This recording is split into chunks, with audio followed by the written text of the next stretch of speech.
Hello everyone, welcome back to my channel.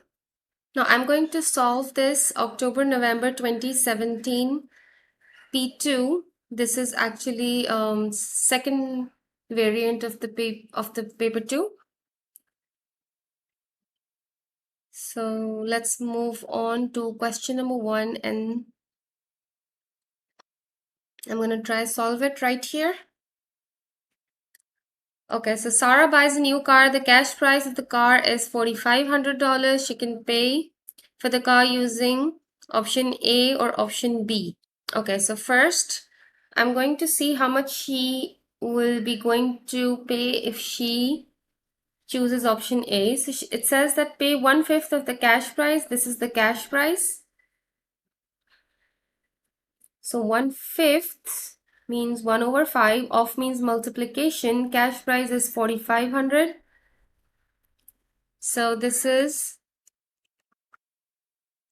$900 that she pays upfront, and then, which means addition, like an additional amount, 12 monthly payments of $340 each, which means she has to pay $340 per month for 12 months. So I'm gonna multiply this.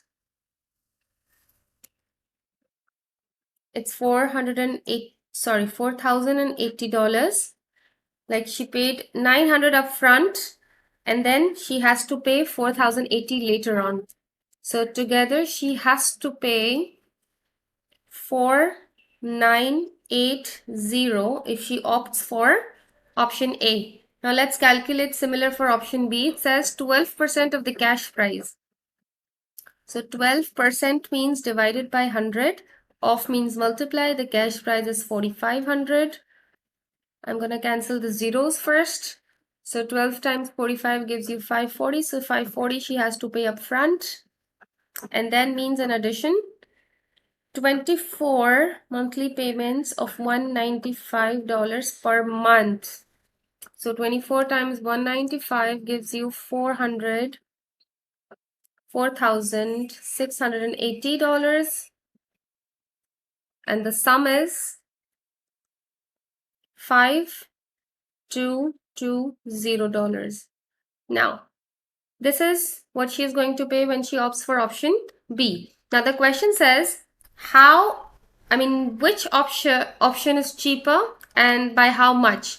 So I think option A will be cheaper because it's less amount that she has to pay, and it's cheaper by when you subtract 5,220 and 4,980, you get $240. That it's cheaper by 240. Let's move on. Part B.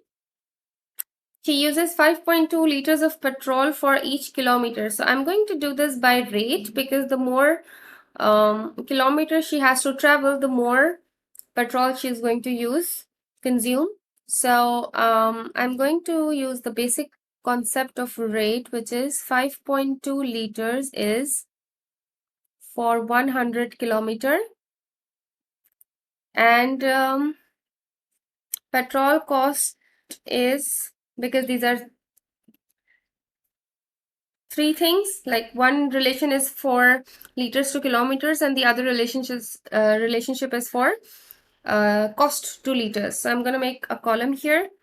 It says petrol costs $0.85 per liter. That means 1 liter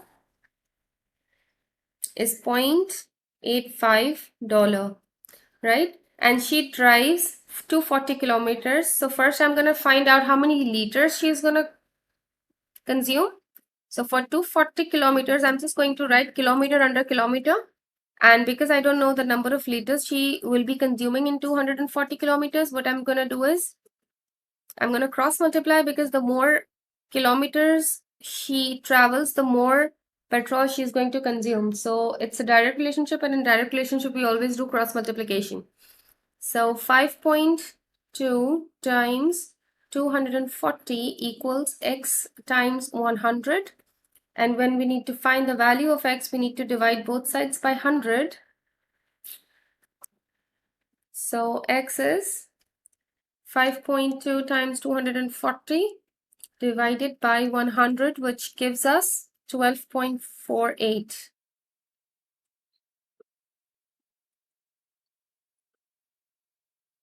Now this is liters, right? So this is the number of liters she's going to consume, and that's not our answer. It says, the question says, calculate the cost of the petrol. So first we just found out that how many liters of petrol she will be using, and now we convert it to the cost. That 1 liter is $0.85. So she is consuming 12.48 liter. I'm just going to write liter under liter, so it justifies. Now before I used x, so I don't use the same variable again, I'm using y here. And the more liters you buy, the more dollars you have to pay. Again, the relationship is direct, so this is going to be a cross multiplication relationship. 1 multiplied by y equals 12.48 multiplied by 0.85. 1 times y is y only, so 12.48 times 0.85. Now this gives you $10.608. But this is where most of the students make mistake, because they don't read the question fully. I mean, they don't reread the question. The question tells you to give your answer correct to the nearest cent. Okay, so the nearest cent has to be 10.61.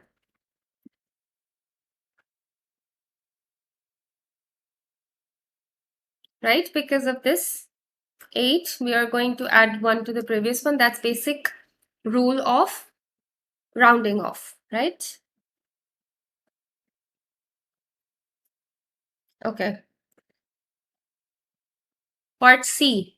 Sarah pays a total of $322 for a car insurance. This total is made up of basic charge. Okay, so I'm going to assume the basic charge to be X, right?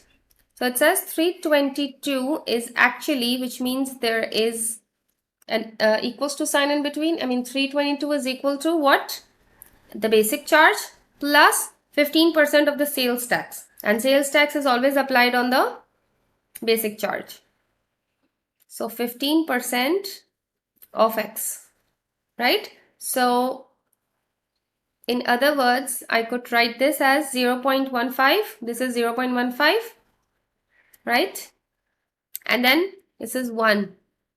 Because if you remember, like 3x plus x is 4x, right? So I'm using the same concept that 1x plus 0.15x is 1.15x. And then to calculate the value of x, I'm going to divide both sides by 1.15.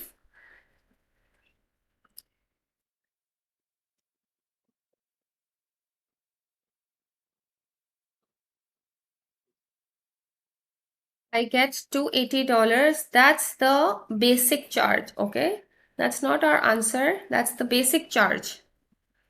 Now the question says, I'm just erase it so it's visible. Right. So the question actually tells you that calculate the amount of sales tax, and sales tax is 15%. So we need to calculate the sales tax, that is 15% of 280, which gives us 42. Right. So 42 is my answer. Let's move on.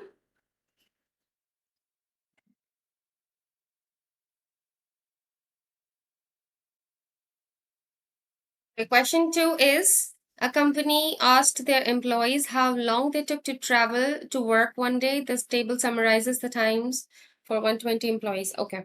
So 120 employees is already given, and even if it's not given, you could simply calculate it by adding the frequency. This table actually means, if you don't understand the table, let me quickly give you an explanation to this. Like there are 12 employees. I'm talking about this firm, right? There are 12 employees who took less than 20 minutes to travel to work. Okay. And there are about 28, there are 28 employees that took more than 20 minutes and less than 40 minutes traveling to work. So this is how the table goes. And when you, because this is the frequency I'm talking about, this is for the number of people. So when you add them up, like 12 plus 28 plus 45 plus 22 plus 13, you get 120. So you are sure, even if this 120 was not given, you can quickly find out 120 by adding the frequency, because these are the total number of people who have been asked about their journey time to reach to the office, right? Okay. So, okay, part 1 says complete the cumulative frequency table below. So in cumulative frequency, what we do is we add subsequent values. For less than 0, there's no, I mean, there's no person who travels, who takes less than 0 minutes, because it's not possible, right? So 0 is the starting frequency, and then for less than 20, I mean, all the people who took less than 20 are actually 12. Okay, because it's talking about this less than 20, right? And now it talks about the second category, talks about all the people who took less than 40 minutes. Now this category actually tells you the number of people, which is 28. There are 28 number of people who took time from 20 to 40, like more than 20 minutes and less than 40 minutes. And this table, the heading of this table actually tells you to count the number of people who take less than 40 minutes. So in less than 40 minutes, these two categories will be added, 12 plus 28, right? So this is how you create cumulative frequency table. And in this one, 45 will be added to the previous two numbers. So 12 plus 28 plus 45 gives you 85. And then another 22 for 107. And when you add the last one, you will see that it's automatically added up to 120, because that's the total. Okay, and it will always happen like that if you calculate it correctly. The end of the cumulative frequency will always be the sum of all the frequencies. So I'm going to erase all the extra work. Right, so we get 1 mark for all the correct values. Right, on the grid, draw smooth cumulative frequency curve to represent these results. Okay, everything is given. So I'm going to quickly write down the numbers. So 0, 12, 40, 85, 107, and then 120. So it's easier for me. The only reason I'm writing it here is so it will be easier for me to. So let's zoom out a bit. So, okay, right. So if you remember, like 0 was the time, I mean, 0 was the number of people when you have less than the number of people who took less than 0 minutes, which is, if that's 0, there's a spot on 0, you need to make a spot right here.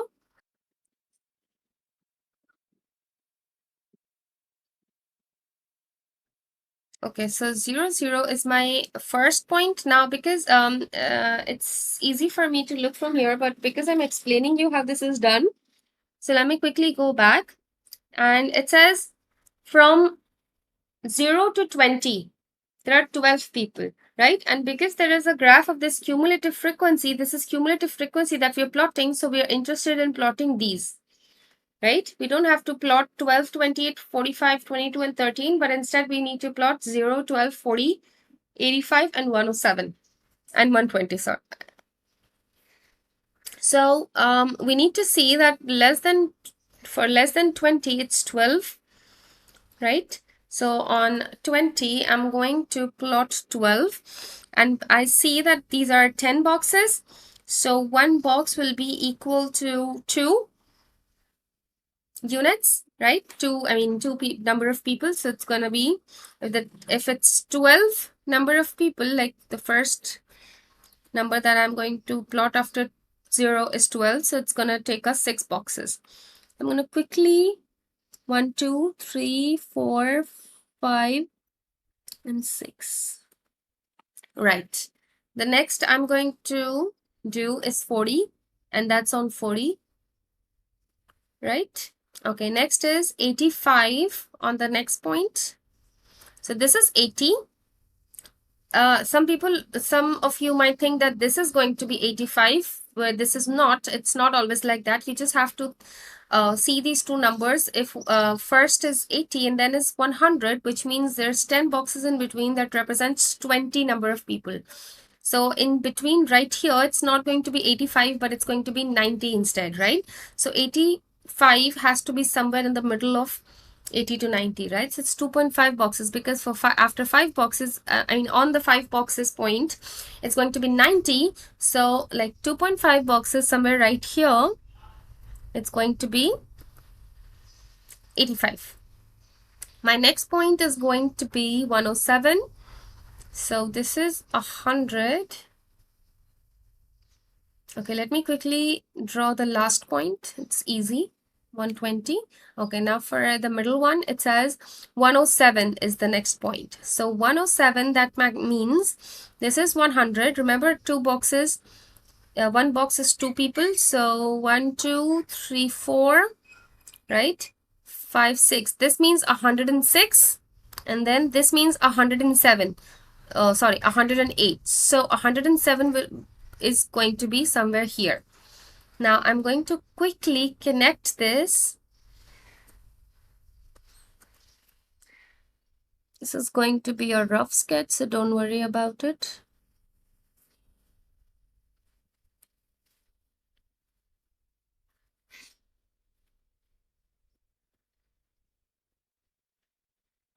Okay.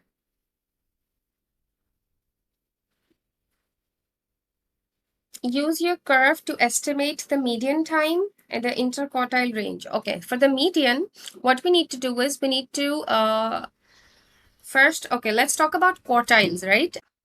Right. So for quartiles, I'm going to tell you what quartiles are. There are 3 quartiles. Quartile is basically dividing your whole data into 3 parts. This, right? So this one is first quartile, this is second quartile, and this is third quartile.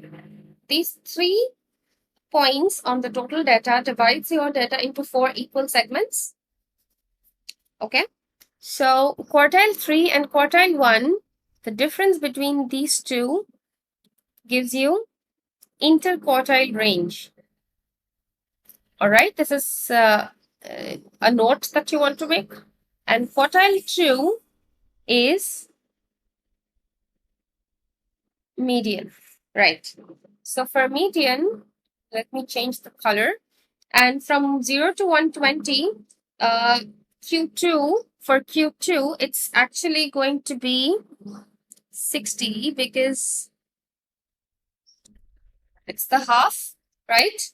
And Q1 will be from 0 to 60 divided by 2. So it's somewhere here, 30, right? And because this is an estimation, I don't have exact, my lines are not straight. And from 60 to 120, the mid is 90. So this is a very inaccurate line for 90. And these are for Q1, Q2, and Q3. So I'm just going to quickly read it from the graph. All right. So this point, I assume, should be Q3. Somewhere around this should be Q2. And this point, so for Q1, I think this should be the right point, which is because there is 20 blocks representing 20 minutes. So again, it's like one box should be like, sorry, 10 blocks is representing 20 minutes. So one box should represent 2 minutes. So it's going to be 3 minutes less, 3 boxes less than 40. So it's 6 minutes less than 40, which is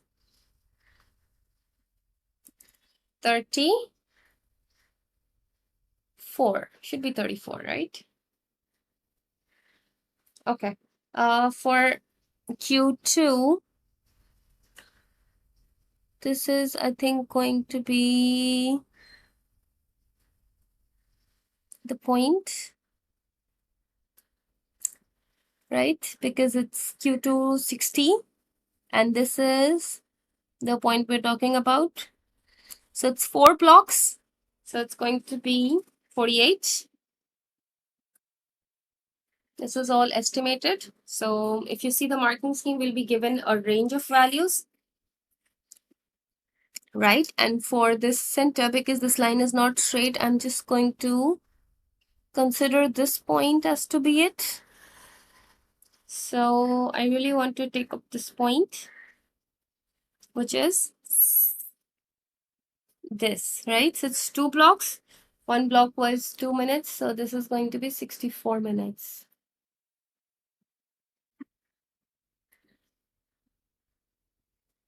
And interquartile range is Q3 minus Q1. So 64 minus 34.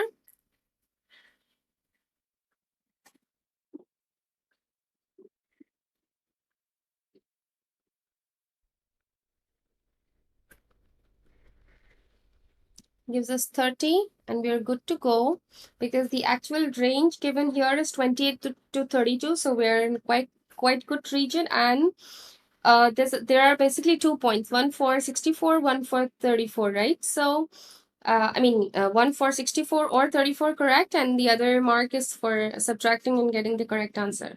So 64 is quite in the region because it says B1 for 63 to 65. So 64 is quite in a good region. And then either you take 63 to 65 correct answer, or you take the next value to be 30, in between 32 to 35. So 34 that we got, we're in good hands. Fine.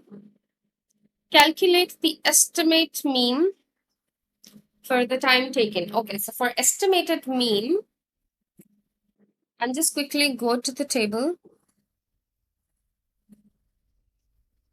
Right. So for estimated mean, we are going to do some calculations here.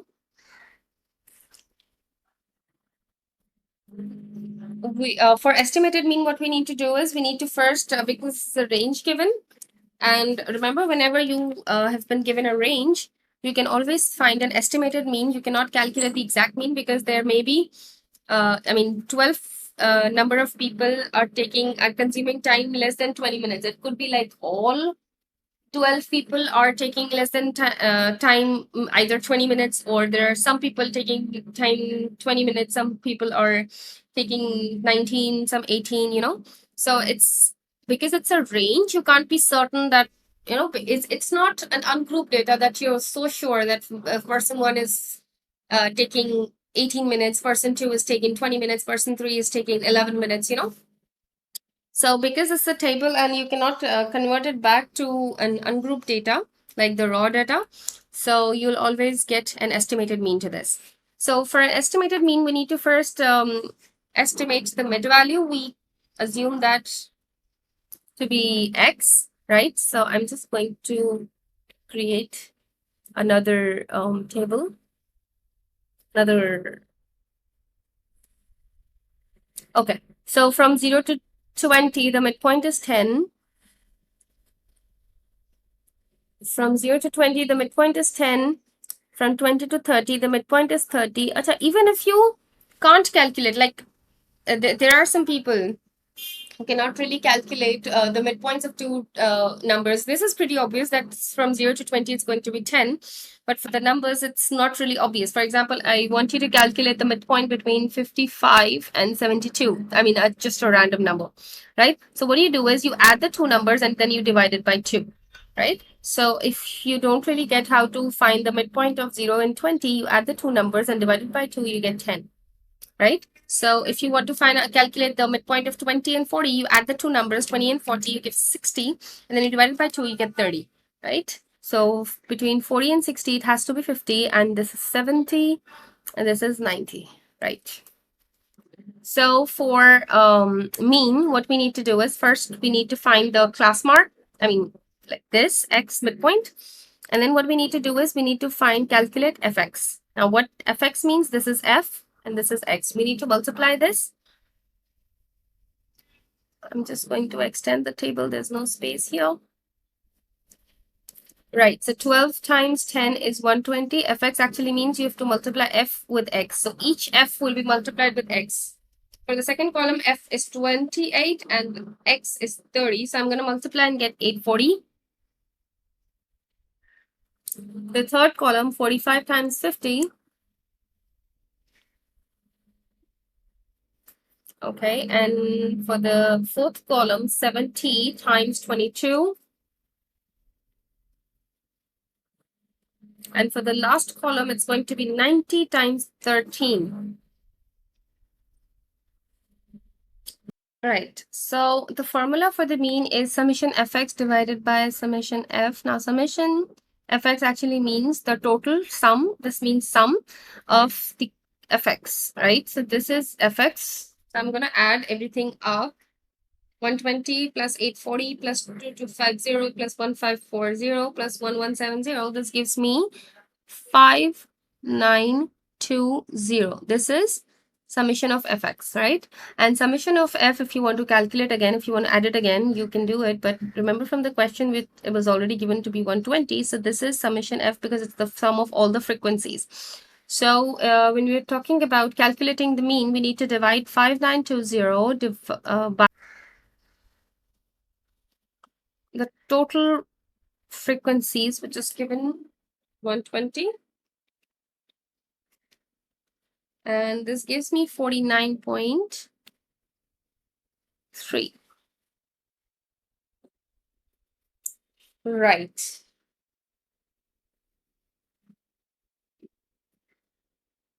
Okay. So Anya makes t-shirts. The matrix M shows the number of t-shirts. Okay. So let me first explain you this matrix. 10 is written, I mean 10 is shared by two categories. One is small and one is men. So that means 10 small t-shirts for men were ordered, right? I mean, she makes 10 small t-shirts for men and 20 small t-shirts for women. And she makes 25 medium t-shirts for men and 40 medium t-shirts for women, and 30 large t-shirts for men and 25 large t-shirts for women, right? This is how we understand this matrix, right? So part A, Anya sells all those t-shirts to a shop. She charges 5 for small t-shirt, okay, 6 for each medium t-shirt, and 8 for the large t-shirt. 3 by 1 column. Okay, so because we the sequence, we need to follow the sequence. Like first we need to write the cost for small, then medium, and then large. So remember, small, I'm just going to write this for your understanding. You don't need to write it. And the basic idea for the column matrix is going to be 3 by 1. First, it's already given. And even if it was not given, I'll tell you how you do it, right? So she charges 5 for small. So I'm going to write 5. And then 6 for medium. Even if it was jumbled up, you will have to arrange it and then write. So this is my answer. Right? Okay, now even if this was not given, I mean the order I'm talking about, if this 3 by 1 was not given, you need to understand that 10, 25, 30, 20, 40, and 25, you recall matrix multiplication. So if you write it like this, 5, 6, 8, which is the correct thing. So this, I mean, if you try to multiply this, what you get is 10 times 5. So 10 times 5, when you multiply 10 by 5, 25 by 6, and 30 by 8, you get the total amount for, for each, for men, basically, because it adds up to here. I mean, it gives you two quantities, like 5 times 10 plus 6 times 25. Now, this is multiplying with the rate itself, like 10 small t-shirts for men. So 10 is multiplied by this rate of, like, she's charging for each small t-shirt. And $5 is what she's charging for one small t-shirt. And there are 10 such t-shirts for men. So this gives you the total she'll be charging for this, right? For men. And if you multiply 20 by 5, 40 by 6, 25 by 8, so she'll get the total amount which she's going to charge with women. Right. So this was, I'm just erasing it. This is not really necessary. This was only for you to understand how things are. Okay, work out P equals Mn. Now this says it's matrix N, right? And this is P. So it says P equals matrix M. Okay, this is the same thing I was talking about earlier.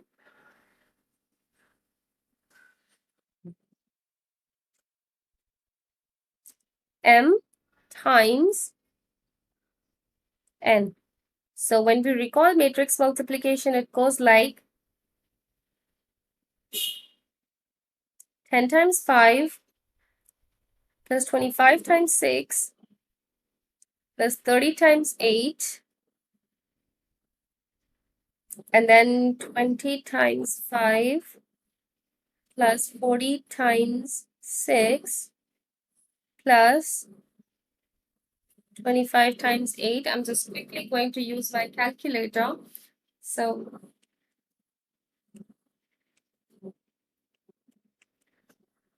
this is going to be 440, like she's going to charge this from the men, and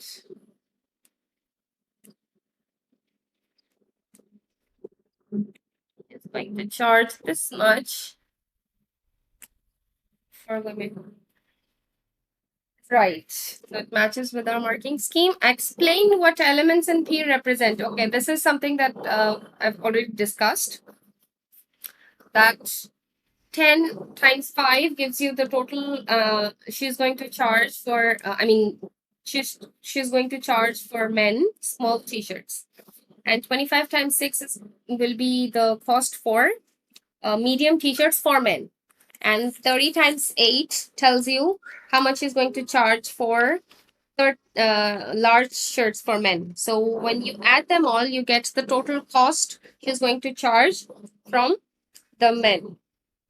Number of men she's going to sell the t-shirts to, right?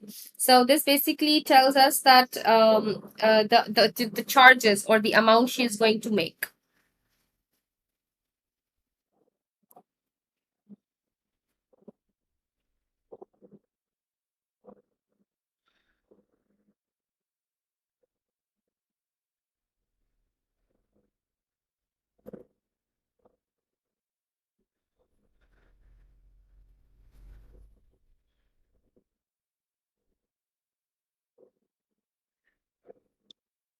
Right. Let's move on. Shopkeeper sells all sizes of men's shirts. Okay. Right. So we need to multiply this. Again, recall the law of multiplication in matrices. 10 times 10 plus 9.50 times 20.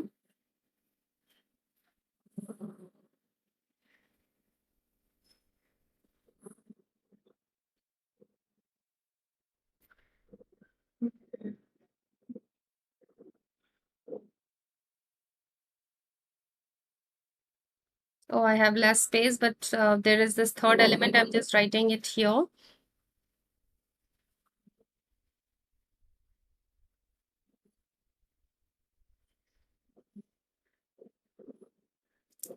Right. So it's going to be, I'm just quickly going to use my calculator.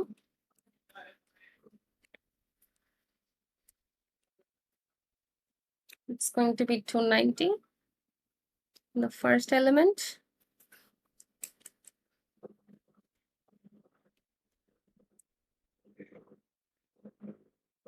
So 630 is the next one.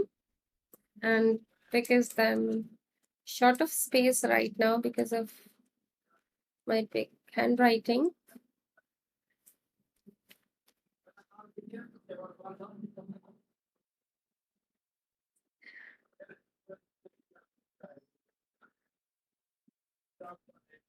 Right.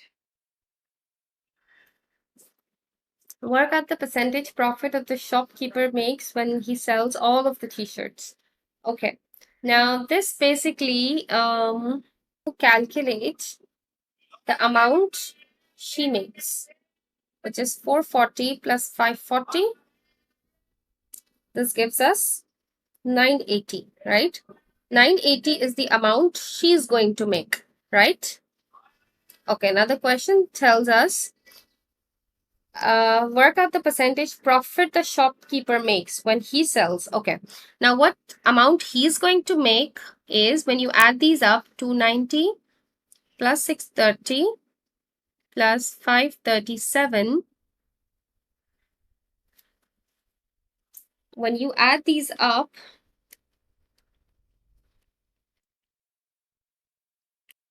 you get the total amount he will be earning, right? And the amount he's charged is 980, right? So we need to calculate the profit percentage.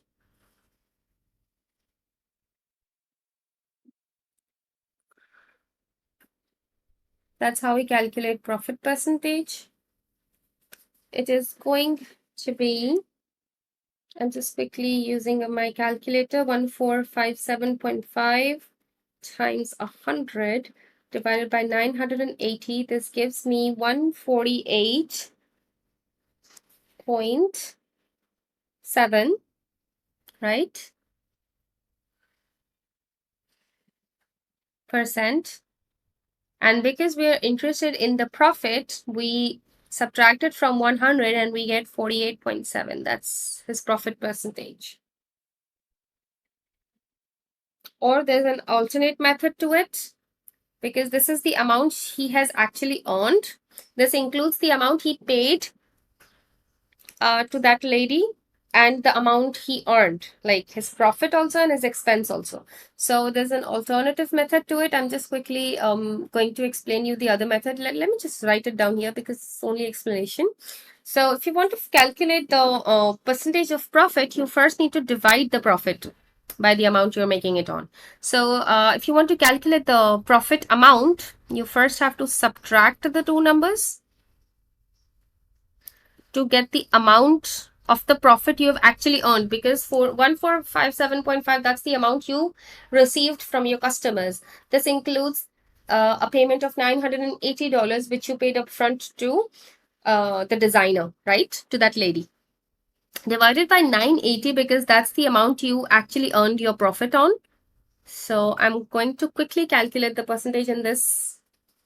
This is an alternative method, right? So 1457.5 minus 980. So this is actually the amount you are earning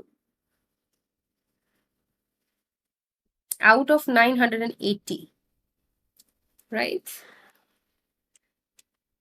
So here goes 48.7.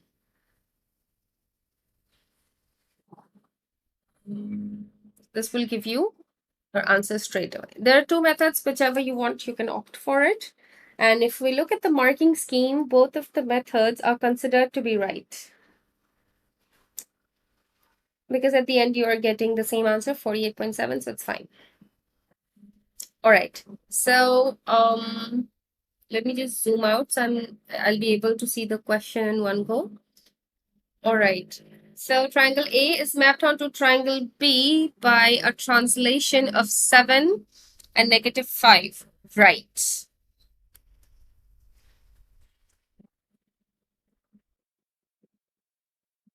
For this, I'm going to quickly label the coordinates, so it's easier for me to explain.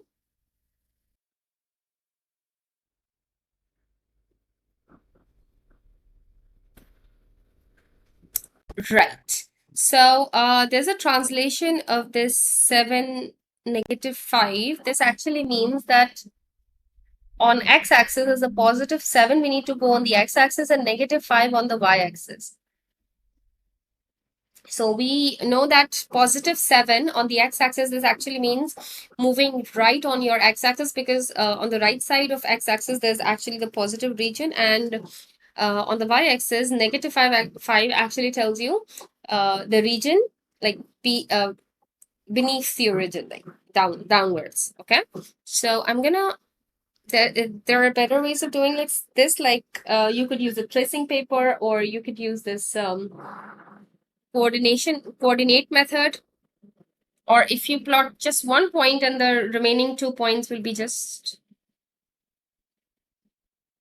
right. So point A will be mapped to point A prime, B will be mapped to B prime, and C will be mapped to C prime, right?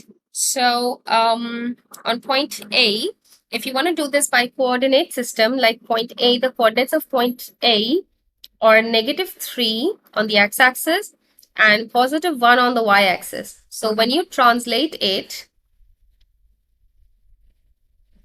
it goes to 4 and -4. So the new point will be 4 and -4. Let me just...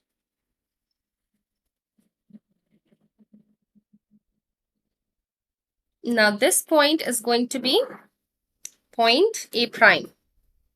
Okay. Now, if you, this is one way of doing this, and the other way is by simply counting the number of boxes that from A to A prime, you need to go 7 units on the x-axis. That is +7 on the x-axis means you need to move right side on the x-axis. X-axis is a horizontal axis, so you need to move on the positive side, which means the right side. So I'm staying on point A, then I'll be moving 7 units on to my right. So 1, 2, 3, 4, 5, 6, and 7. I'm right here. And then I need to go down 5 units because it says -5. That actually means I need to travel a negative distance of 5 units on the y-axis. That means -5, negative actually tells you the direction. So we need to go 5 units down. 1, 2, 3, 4, 5, right? So because this, we started off with A, so this gives us A prime, and then B and C, B prime and C prime will be automatically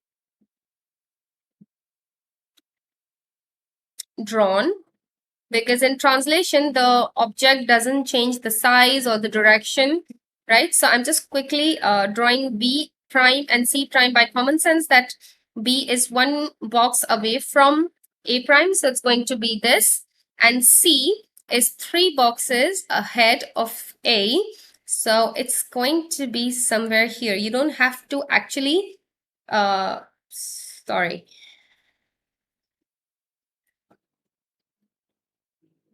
You don't have to actually solve for the coordinates again and again. It's just that first point is calculated, and then the other 2 points will be right. So please pardon with my drawing. It's going to be this, and label this B. The labeling is very important because it says draw and label triangle B on the grid, right? So we're done.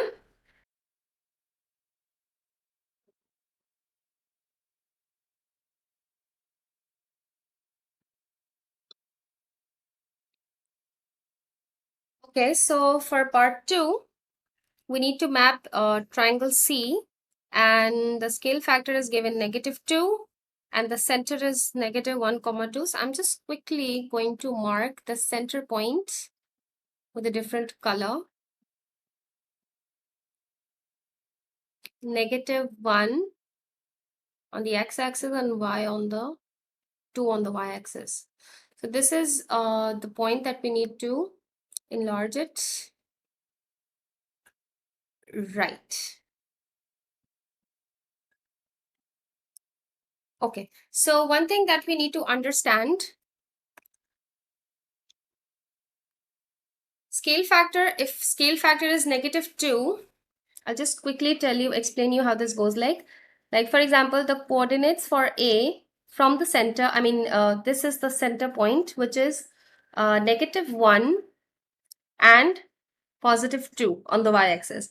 So first we need to locate a point which is, you could take any point, let's say A, B, or C. I'm taking A. So if I start moving from the center point, which is -1, 2, we need to understand the steps we are going to take from the center to point A. So in order to reach to point A, I'm going to take one step down, right? And two steps backwards. So I'm taking -1. I'm moving one step. I'm just going to write it like this with my direction.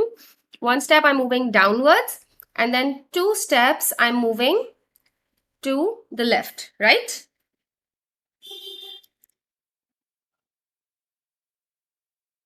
So scale factor of -2 actually means 2 is multiplied with both the numbers. So 2 times 1 is 2 and 2 times 2 is 4. And this negative sign, what this does is this basically changes the direction. Like first we were moving down, 1 units down. So negative sign changes the direction. Now you need to go 2 units upwards. And then for this one, 2 units to the left, now we need to go 4 units to the right. So this negative sign actually changed the direction. So what you're going to do is just quickly write it down here, rewrite it here. So I'll be able to explain it to you because I'll be needing this space for my drawing purpose. Right. So from the center, I'm going to move 2 units up. So I'll be here and then 4 units here, right? So this will be my point for A prime.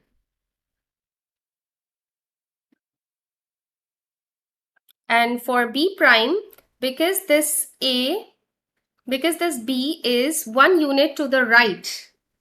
So B prime will be 2 units to the left. And why is this 2? Because of the scale factor. If the distance between A to B is 1 box, that means from A prime to B prime, it's going to be 1 times the scale factor, which is -2. So it's going to be 2 units to the opposite direction. So if B was on the right side of it, B prime is going to be 2 blocks away from A to the left. So this is going to be my B prime. And for C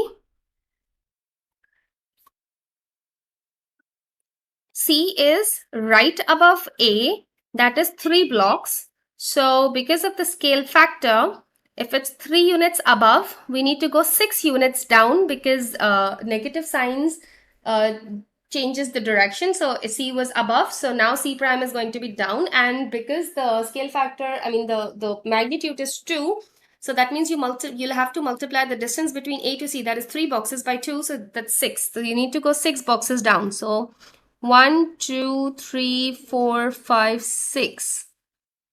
This is going, So this is going to be C.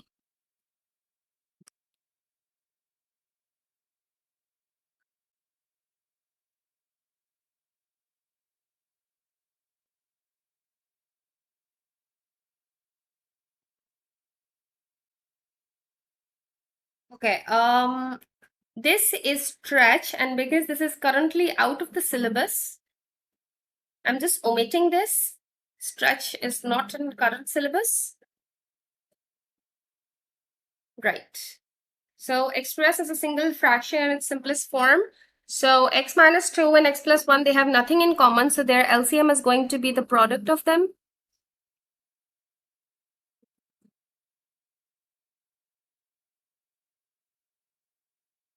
And on the numerator, we multiply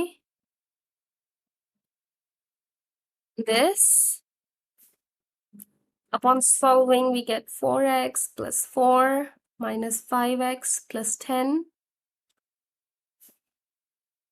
You can leave the denominators like this, or if you want, you can multiply the denominators and write it in a quadratic expression form. But it's fine. I like to leave it here so that if any cancellation is maybe happening from the numerator to the denominator, it's easier to identify. So 4x minus 5x is negative x, and then plus 10 plus 4, it gives you 14, positive 14, and then this.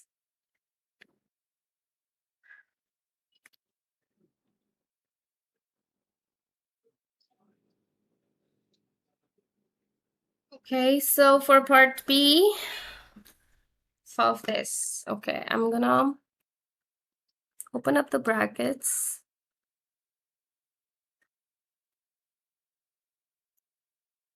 Move everything to one side of the equation.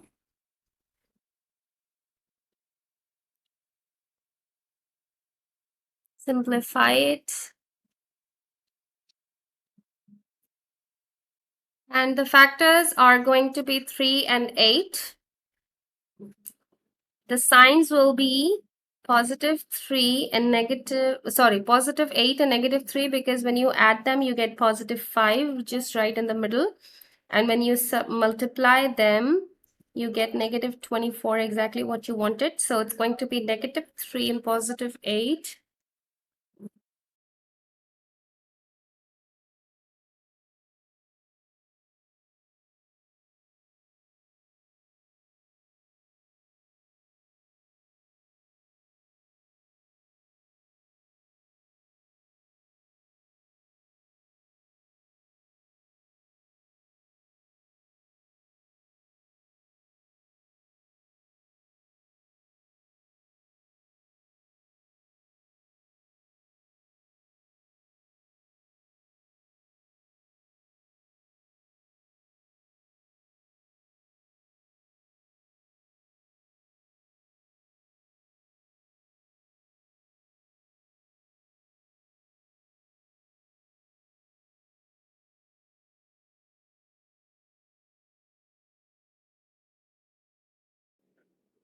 So these are the two possible values of x. If you want, you can write the decimal value of it, which is 1.5 or negative 4. These are the two values. Okay. Anil and Yasmin buy some pens and notebooks from the same shop. Anil buys 3 pens. Okay. Now, if you want to form an equation out of this, you need to find the cost of a pen and the cost of a notebook. So I'm assuming x to be the cost of a pen and y to be the cost of a notebook, right? One notebook. So if he buys 3 pens and 2 notebooks, so one pen is x dollars, so 3 pens will be 3x dollars. And one notebook is y dollars, so 2 notebooks will be 2y dollars. And together, when you add them, gives you the total bill, which is 4.80. Same goes with Yasmin. She buys 5 pens, so 5x plus 4y gives you 9. You don't have to write 0.0. Right, so these are the two equations. Now, when you are going to solve this, we will see that I'm just rewriting this first.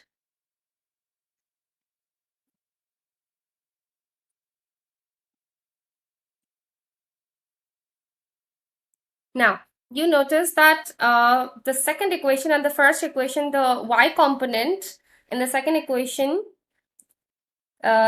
could be formed easily if you multiply the first equation by 2. And I'm going to multiply not only by 2, I'm going to multiply it with negative 2, and you'll see what happens next.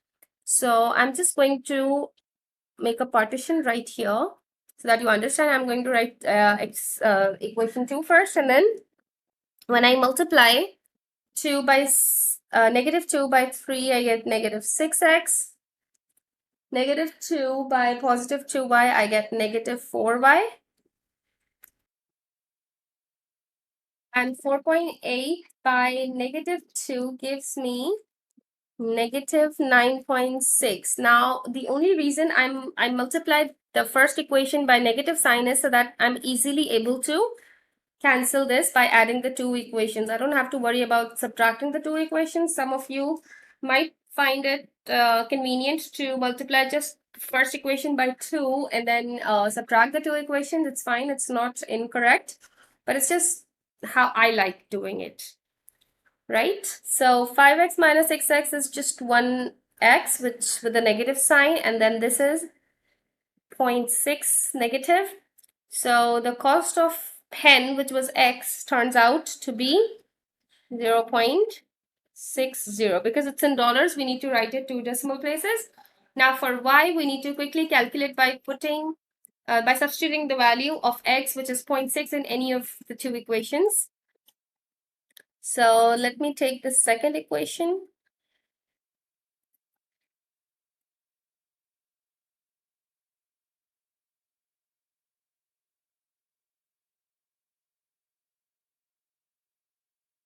Five times 0.6 is 3. 3 plus 4y is equal to 9. That means 4y is equal to 9 minus 3, which is 6.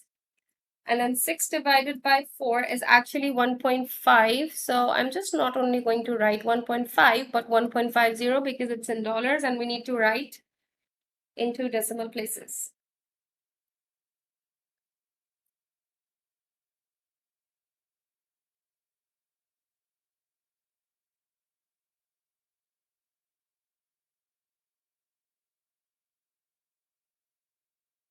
Okay, for question 6, N of A intersection B. Okay, now N basically means the cardinality, which means if you try to first find out what the elements of A and B are, and then you write the set of their intersection.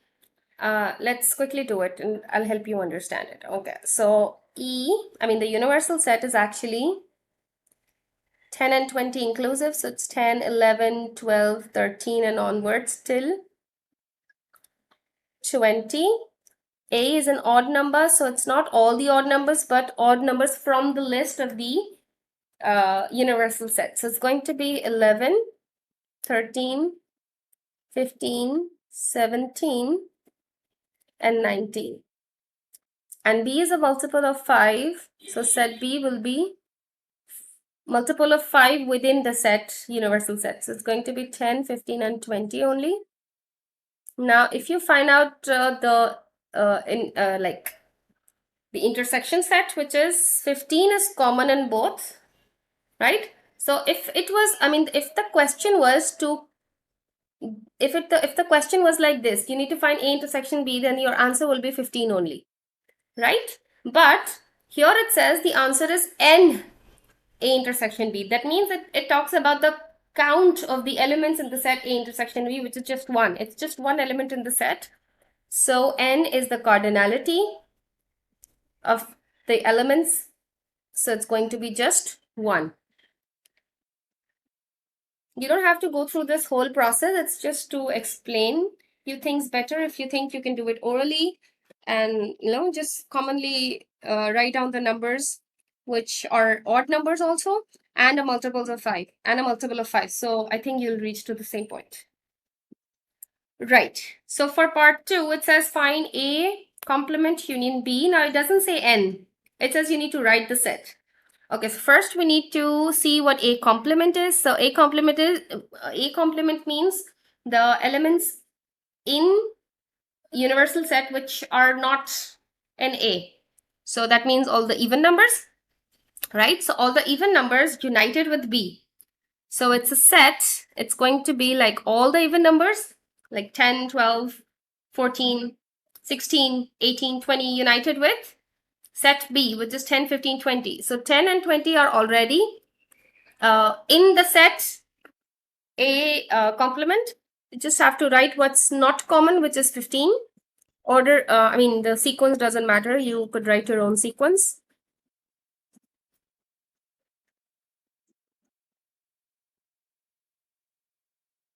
These are the elements of A complement, and then unite it with these 3. So 10 is already here, 20 is already here. There's only 15 left. So I'm just going to write. If you want to rearrange this and write it down, in ascending order, descending order, that's your choice. I just want to leave it here so I can do this.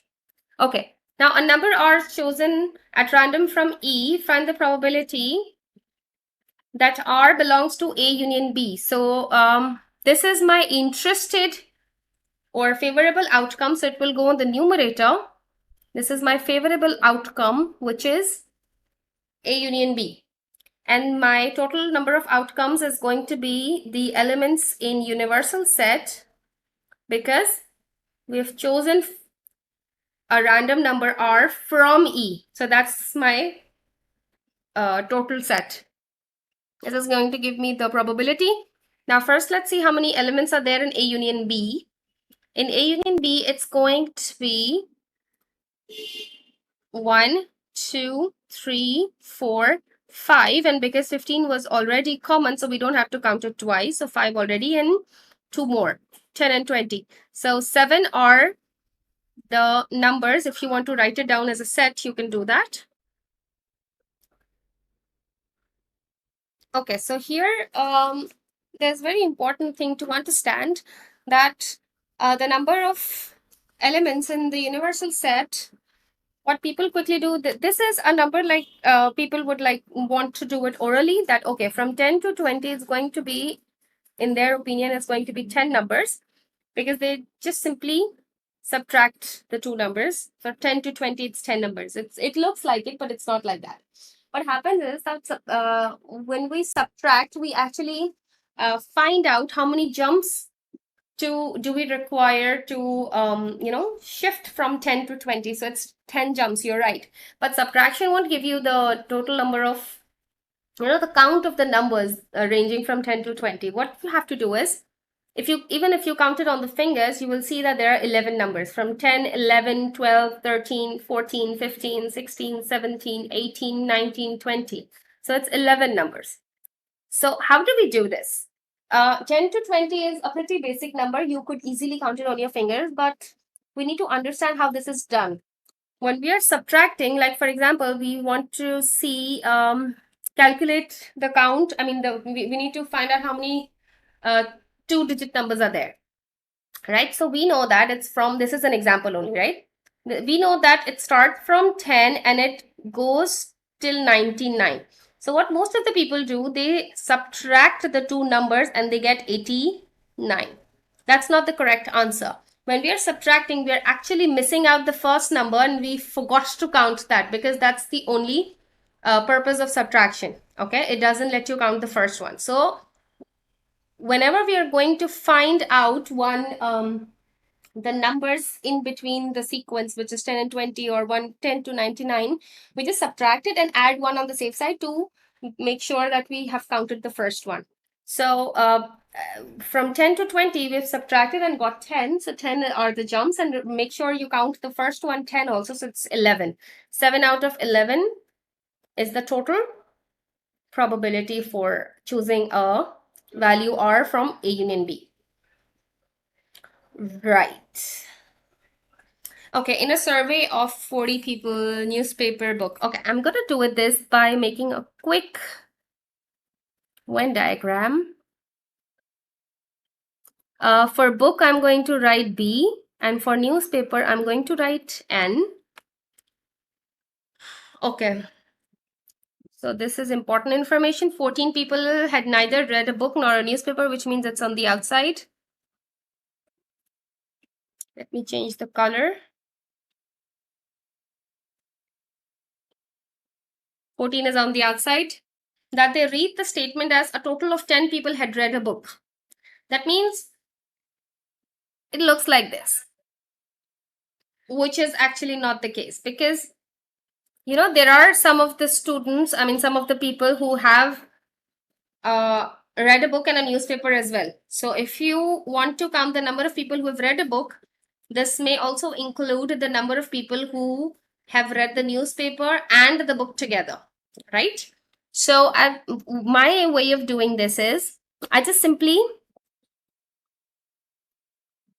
allot variables to it, because we're not sure of what is what. So for B, I mean all the people that have read the book is A plus B. This is going to be 10 because it says 10 people have read the book. So A plus B is the total number of people who have read the book, which is 10. And B plus C are the total number of people which have read the newspaper, which is 24, according to this statement. Okay. And remember, 40 people were in survey, which means the total, whatever is given. So A plus B plus C plus what's on the outside equals to 40. Now, A plus B together we know from equation number 1 is 10. So instead of A plus B, I'm going to write 10 plus C plus 14 equals 40.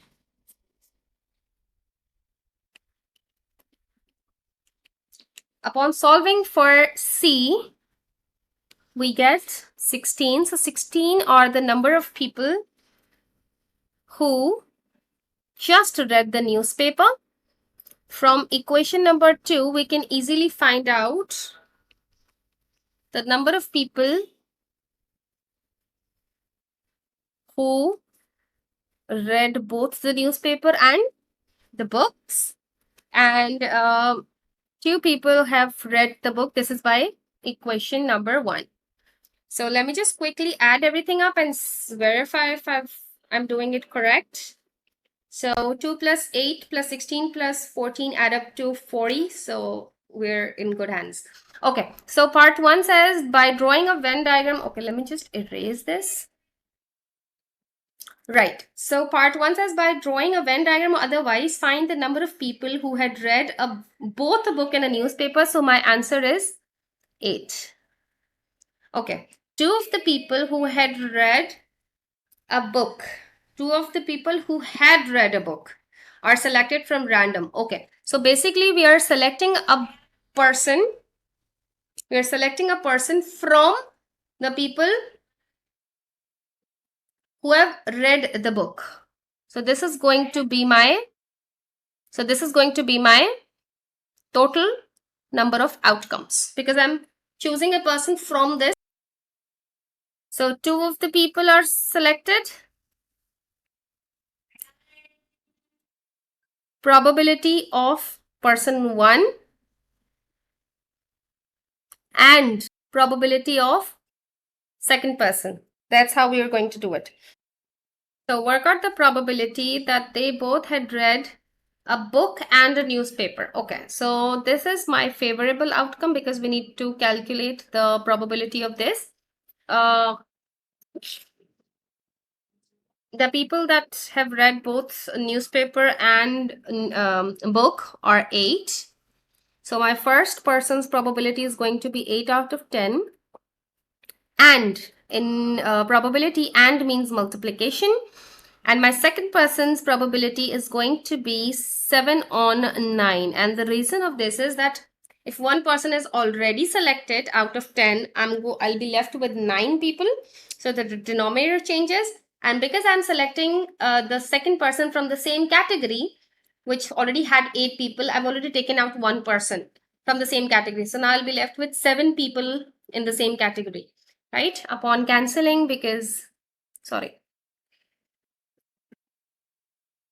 upon cancelling 8 and 10, we get 4 and 5. So 4 times 7 is 28 and 5 times 9 is 45.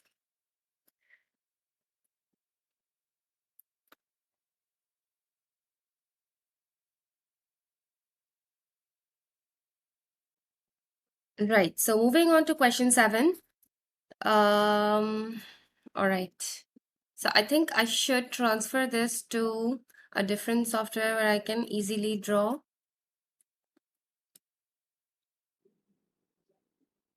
Right, so I have transferred this question to somewhere else, so it will be easier for me to draw lines in the graphs.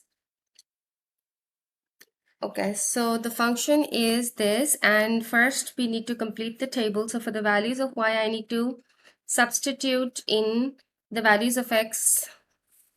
So first one is -3 because this is missing, and the second one is 5.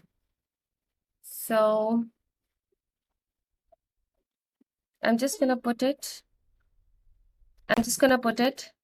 y is equal to 3 plus instead of x, I'm going to write -3 minus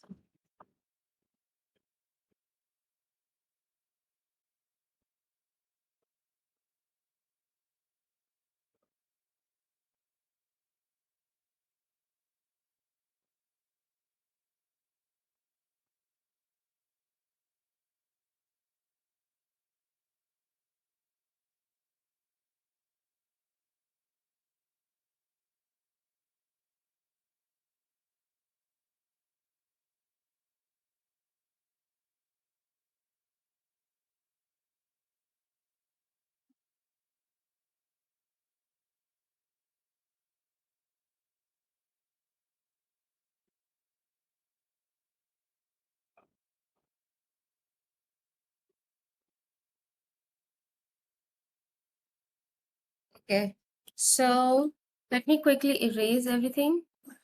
We have to take more positive axis of, more positive x-axis and less negative x-axis. And here we have a balanced y-axis. So that means the positive region of y-axis and the negative region of y-axis has to be equally distant. That means this x-axis has to be right in the center. So I'm just picking up a point. This is right. So for equally distributed y coordinates, limits for y, we need to have x axis right in the middle of the graph. So what I did here is that I've distributed these small boxes in groups of 5 because the lines were not really visible. This line here, I believe, should be the center. So I'm drawing this line for the x-axis for equally distributed on the y-axis, right? And because we need more x-axis, more positive x-axis than the negative x-axis, we need to follow the scale as well.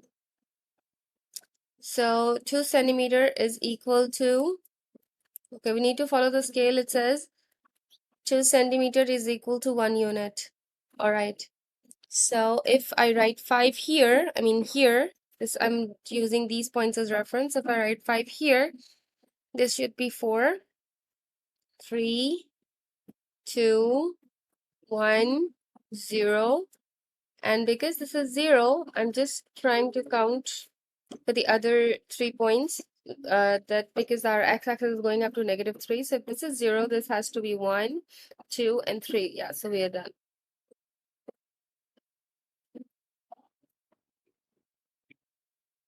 So it's not always necessary to draw your origin right in the center, but because we have been given this, we need to follow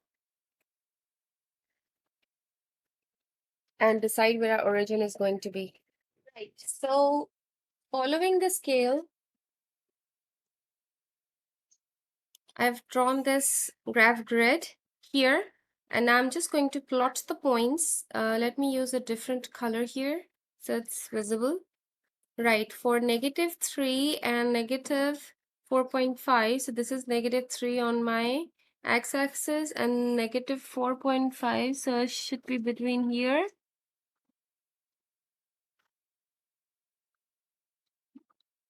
Right, okay, and then -2 and -1, so -2 on the x-axis and -1 on the y-axis should be somewhere around here.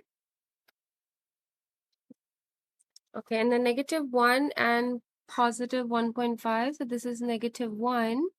And this is +1, this is +2, so this is positive 1.5, should be somewhere between these two.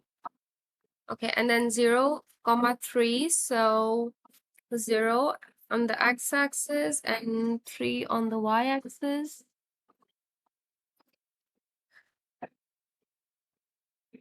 One, 3.5, so x-axis 1, and then 3.5 should be somewhere around here between 3 and 4.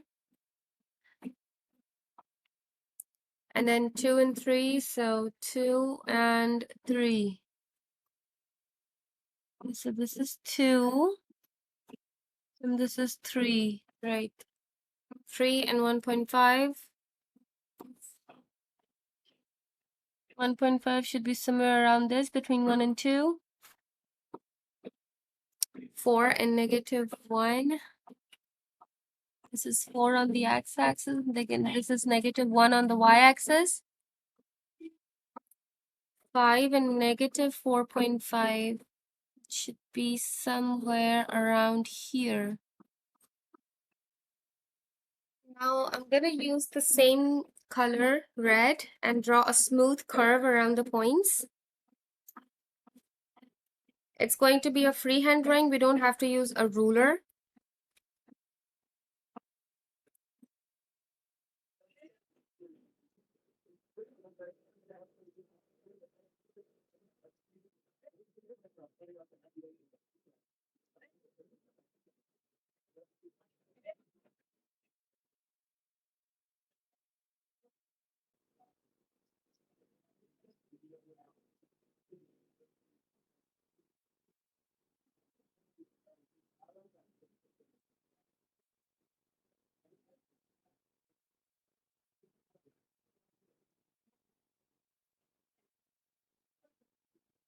So I've connected the points in a smooth curve.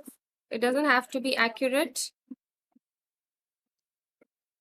Okay, so now that we have completed the table and drawn the graph, let's move on. And I'll be switching the windows for, I'll be switching the tabs to get the answers to the other parts. Okay, so part 3 says by drawing a tangent, estimate the gradient of the curve at 3.15, 3 and 1.5. 3 and 1.5, 3 on the x-axis and 1.5 on the y-axis. This point has to be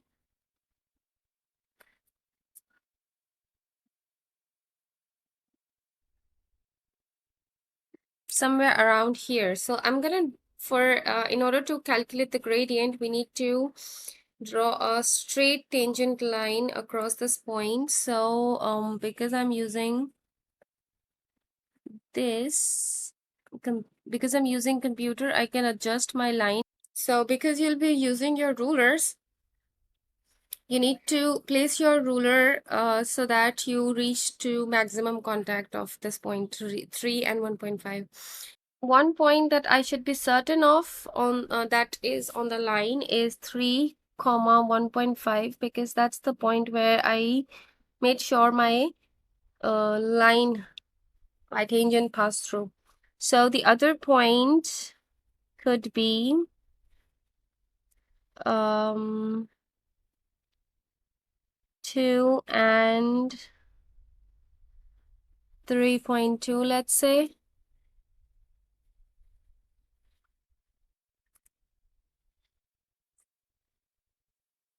This is an estimated point, so I just took this point on the line. So it's 2 on the x-axis and then 3.2 on the y-axis, because there are 5 boxes representing 10 units, so one box is 2 units. So let me find out the gradient to, 3.2 minus 1.5 over 2 minus 3. So my gradient is negative 1.7. And if I check the marking scheme, it says negative 2.4 to negative 1.6 is accepted. So we have negative 1.7. It's accepted. It's in the acceptance range, so it's fine. Right. Moving on to the next part. The points of intersection of the graph this and the line y is equal to k are the solutions of this. Okay. Because we need to find the value of k, I need to replace y with k and take the LCM on the right side. So it's going to be 2, and on the numerator 6 plus 2x minus x square. Now there's a longer way also, but because we've got less space and it's a 1 mark, let's look for a shorter method. So by manipulating this equation, 2x minus x square should be equal to negative 10. I just moved this 10 to the other side. So I get the value of 2x minus x square, which is negative 10. So substituting this in the value of k gives me 6 plus, so instead of 2x minus x square, I'll be writing negative 10 and whole thing divided by 2. So 6 minus 10 is negative 4, and negative 4 divided by 2 gives you the value of k, which is negative 2. Alright, by drawing y is equal to k, which means y is equal to minus 2, we need to draw this on the graph, find the solution of this. Okay, so y is equal to 2, we need to plot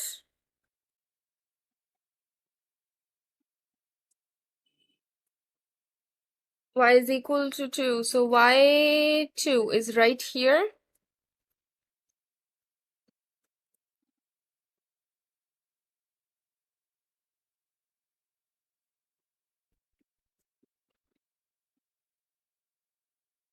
And for the solutions, we need to see where this line, the blue line, this line is basically y is equal to 2. We need to see where this line cuts the curve. For the solution, we need to see where this line cuts the curve. So points of intersection are this one is first and this one is second. So I'm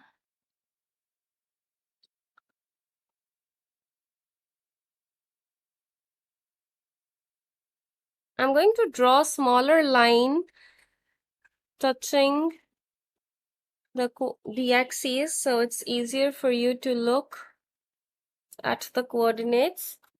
So the coordinates of this point has to be 4.3 on the x-axis, because there's 10 boxes between 4 and 5, so one box is 1 unit. So it's 4.3 on the x-axis, and on the y-axis it has to be negative 2. Right? And the other point has to be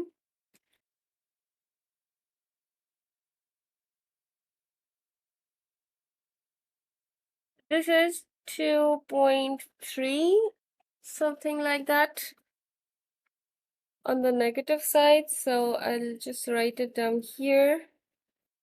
It's negative 2.3 and 2 on the y-axis.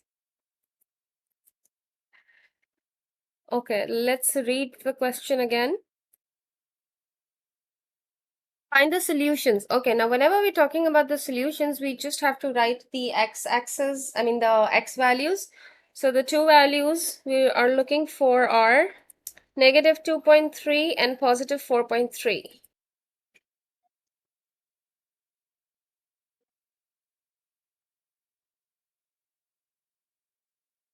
And if we look at the marking scheme, it says negative 2.4 to negative 2.3 is the accepted region, so negative 2.3 is correct. And for the other value, it says 4.3 to 4.4, so it's fine.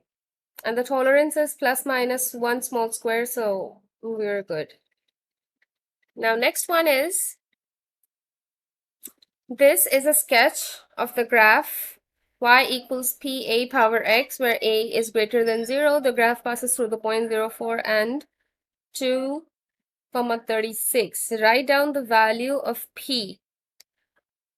So the value of p, by just looking at the graph, is 4. It's because of this. All right. Now for the value of a. So it says a is greater than 0. All right. Y equals p a power x. Let's take this point because it lies on the line, on the curve. So instead of y, I'm going to write 36. P, we already know it's 4. A to the power 2, right? So 36 divided by 2, sorry, 36 divided by 4 is 9 equals a squared. And then the value of a will be 3. Ideally, it is plus minus 3, but because of this condition that a is greater than 0, we are going to reject the negative value and accept the positive value. So the value of a turns out to be 3. Okay, let me, because a and b are constants, so we are supposed to use the same values of a and b, which are 4 and 3. So y equals to p a power x, right? And this is going to be my x and y. So instead of y, I'm going to put q. P is 4, a is 3, and x is power 4. So 3 power 4 is 81, and 81 times 4 is 324. Moving on to question 8.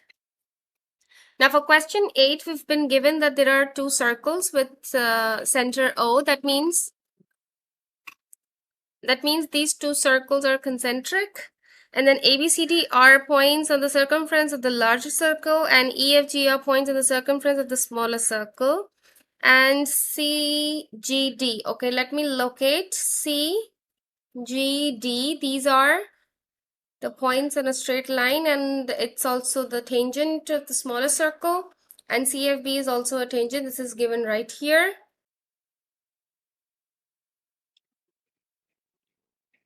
And the lines A, E, O, C, and the line FG intersect at X at 90 degrees. So this X, all the four angles are 90. I'm just going to write it down. This is 90, this is 90, alternate, everything is 90, 90, 90. Right. So yeah, all four angles are 90. I'm not mentioning all of it. All right. All right. It says part A, find each of these angles as simply as possible in terms of y. Okay. GEO. Okay, so GEO. This is G, this is E, and this is O. So I'm going to label it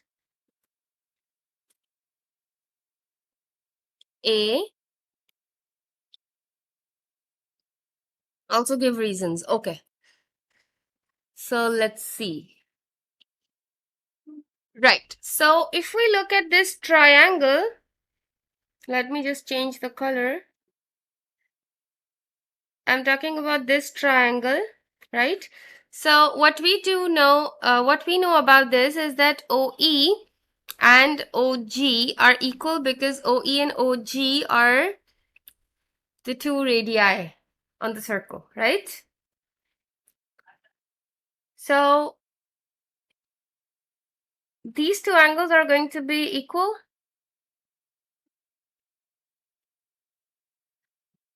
So if this angle is, let's say, A, this angle has to be A because of an isosceles triangle's property, right? And this angle has to be 180 minus A. Sorry, 180 minus Y, right? Because this is whole 180 degrees, right? So we know that A plus 180 minus Y should be equal to 180 because the sum and 180 are cancelled. 0 is equal to 2A minus Y. Turns out that because we were interested in angle A, GEO, right? Just GEO is angle A. So it's 2A equals Y, and A is half of Y. So in terms of Y, if we need to give our answers in terms of Y, that means our answers must have y in it. So it's going to be half of y, because, and our reason could be that this is an isosceles triangle. Maybe you could write that EOG, because EOG is an isosceles triangle. This is one reason you could write. Okay, moving on. GCX. So let me, this is G, this is C, and this is X. So let me just write it down.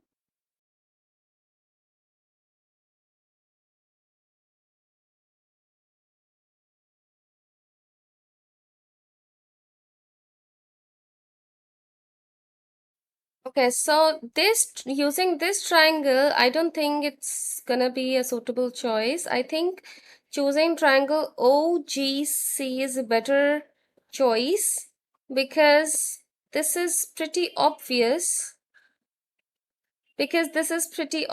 That this angle OGC is 90, and the reason for this being 90 is that the line CGD is a tangent to the smaller circle. So OG is a radius on the line, on the tangent line CGD, right? So it has to be 90 degrees. So I'm going to take up this triangle, right? Let me just redraw this triangle so it's easier for you to understand. This is O, this is G, and this is C. This is angle B we need to find out. I just named it B. This is Y, and this is 90. So if you want to calculate the angle B in terms of Y, it's going to be 90 plus Y plus B equals 180. And Y plus B equals 90. And B equals 90 minus Y.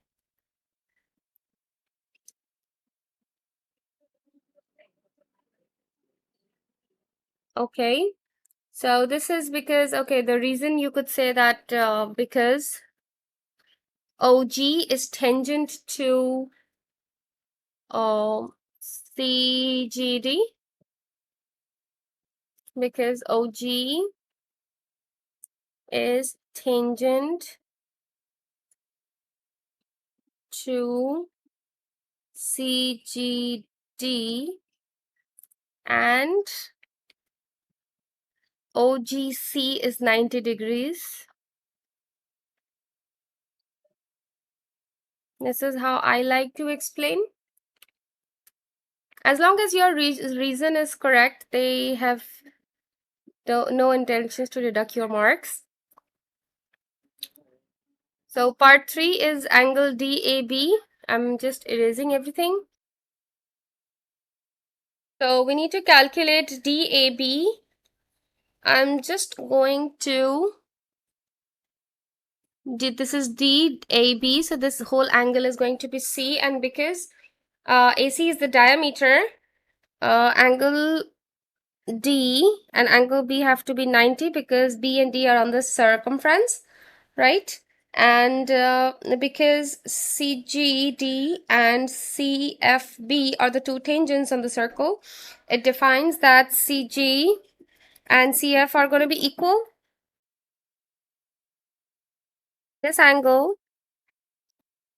was, if we recall from part 2, GCX was 90 minus Y. So because this is an isosceles triangle, so this also has to be 90 minus Y. So 90 minus Y times 2, because these are two angles.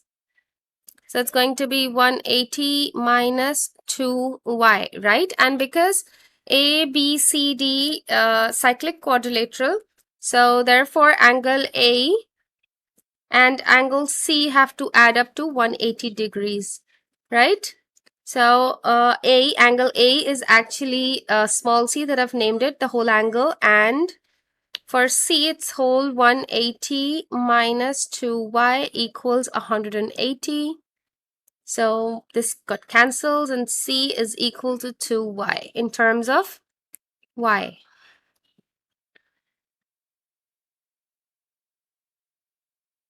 Okay, the reason is because A, B, C, D is a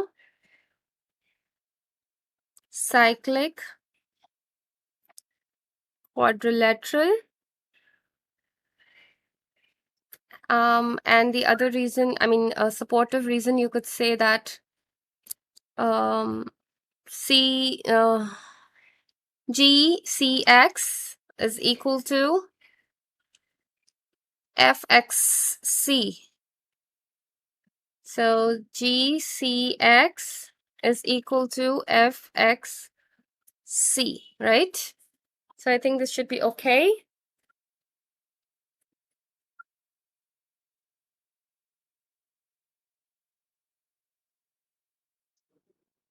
Complete the sentence.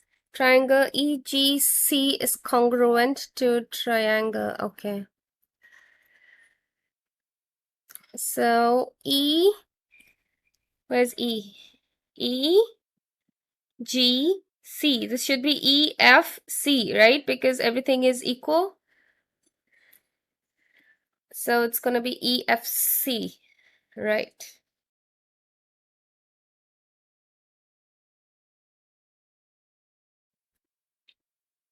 Okay, prove that ADC is similar to OGC. ADC is similar to OGC. We need to prove this.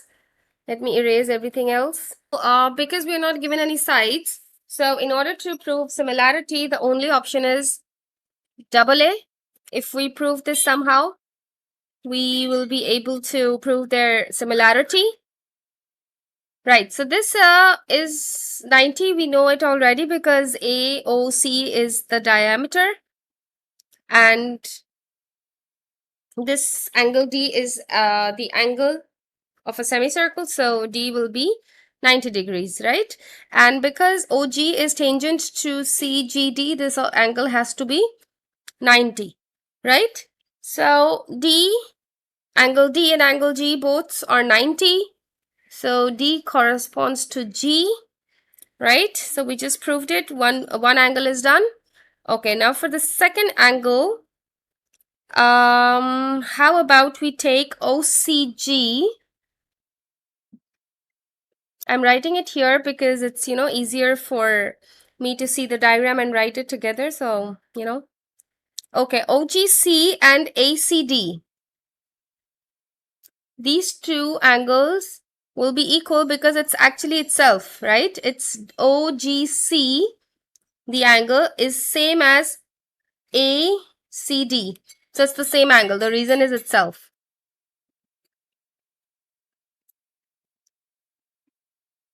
Second angle is done, so it's proved. And let me show you how to form the answers. Give a reason for each statement you made. So because we have 2 marks, two statements are good. One statement was OCG and ACD.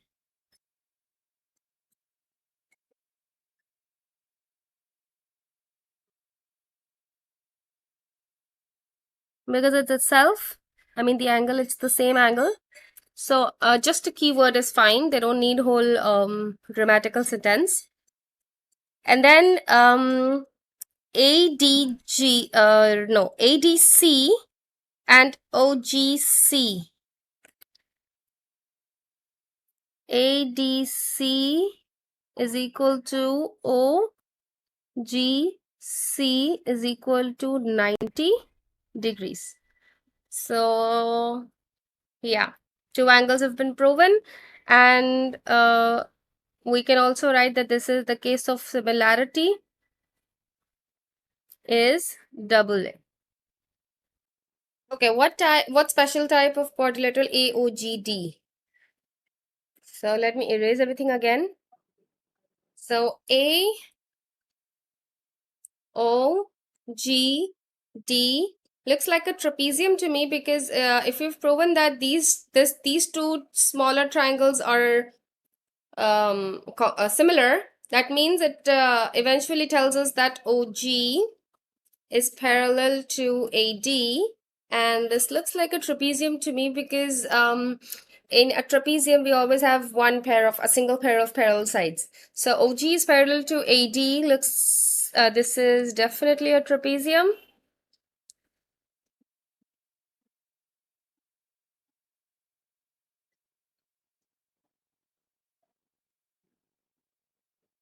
Right. Find the ratio of OGC, the area of the triangle OGC, area of the triangle ADC, OGC, ADC. Okay, let me quickly write it down. OGC, ADC. Okay, we need to do this. Right. So OGC and ADC. Okay.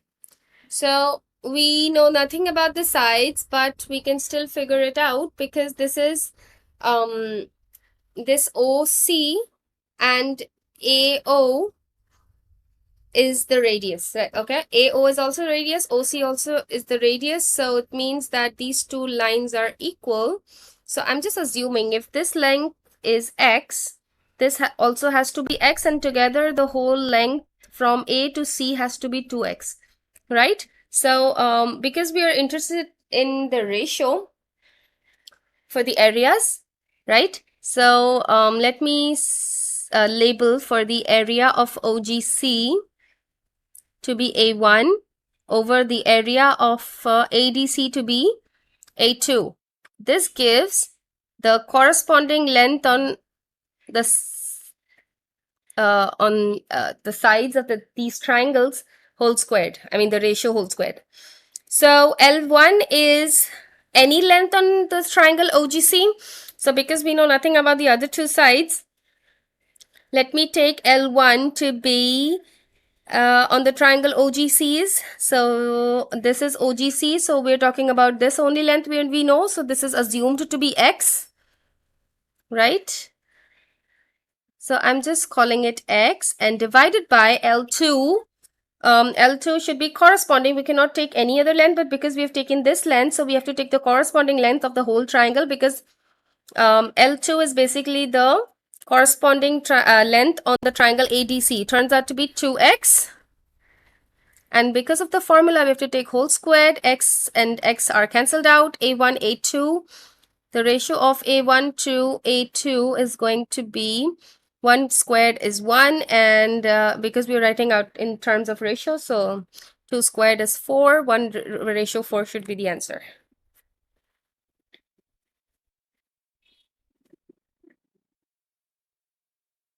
Okay. OGC to ABCD.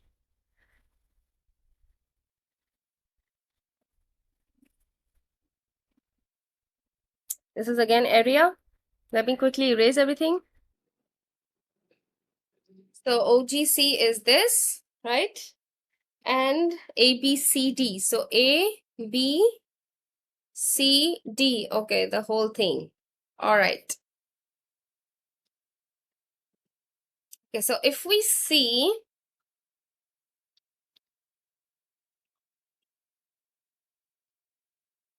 that ADC is congruent to ABC, we just proved it because of two angles being equal. Like if this angle is equal to itself and this is 90, this is also 90. If two angles are same, okay, and the two lengths are also same, because if this is equal to this angle, then means this line and all the lines are equal because it's in a circle. So it does guarantee you that these two lines are equal, and turns out to be that ADC is a congruent triangle to ABC, right? It's just a mirror image where AOC is the line of symmetry of the triangle ABCD, right? So what we can understand from this point is that if this is congruent, then the area of the triangle ACD must be equal to the area of the triangle ACB, right? So what we know about the previous, from the previous one, is that the ratio of OGC, the area of OGC, the triangle OGC, and the area of triangle ADC is 1/4, right? So if I call this whole thing 4 parts, it's not 4 centimeters square or 4 inches square, it's just 4 parts, right? So, and this whole thing to be just 1, if this ADC is whole 4, then this also has to be 4, ABC also has to be 4, right? So the angle ABCD has to be 4 plus 4, 8 parts, and OGC is again 1, so it has to be 1:8.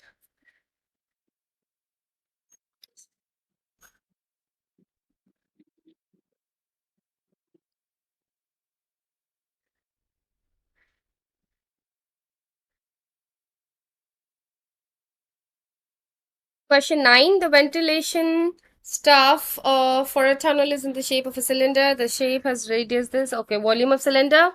All right, volume of cylinder is base area times height. So base is circular, so pi, the area is meter cube, so everything has to be in meters. We need to take care of the units as well. So, right, just to make sure that everything is in meters, pi r square times the height. So I'm going to quickly use my calculator. It's 7.539. So let's round it off to 7.54. Okay. The diagram shows a cross section of the tunnel. Okay, calculate the area of the cross section. Okay, because this is O is a center, and OA and OB has to be the two radius. So if you want to find the area of the triangle, we could use this by trigonometry. The area is going to be AB sine C, where A and B are the two lengths we know, and sine C, which means sine is the function sine is applied on the angle in between the two given sides. So it has to be 4.5 times 4.5 times sine of 110 degrees. This is the angle in between the two given sides. So the area of this triangle is 9.51, and for this sector area, because we need to find the area of the cross section, so we need to calculate the angle of the whole thing. So this is the major sector of the circle, right? If this is 110, this has to be 360 minus 110, 250, right? And if we need to find the area of this major sector, the formula is angle over 360 times pi r squared, and r is 4.5. So this will give me the area of the major sector.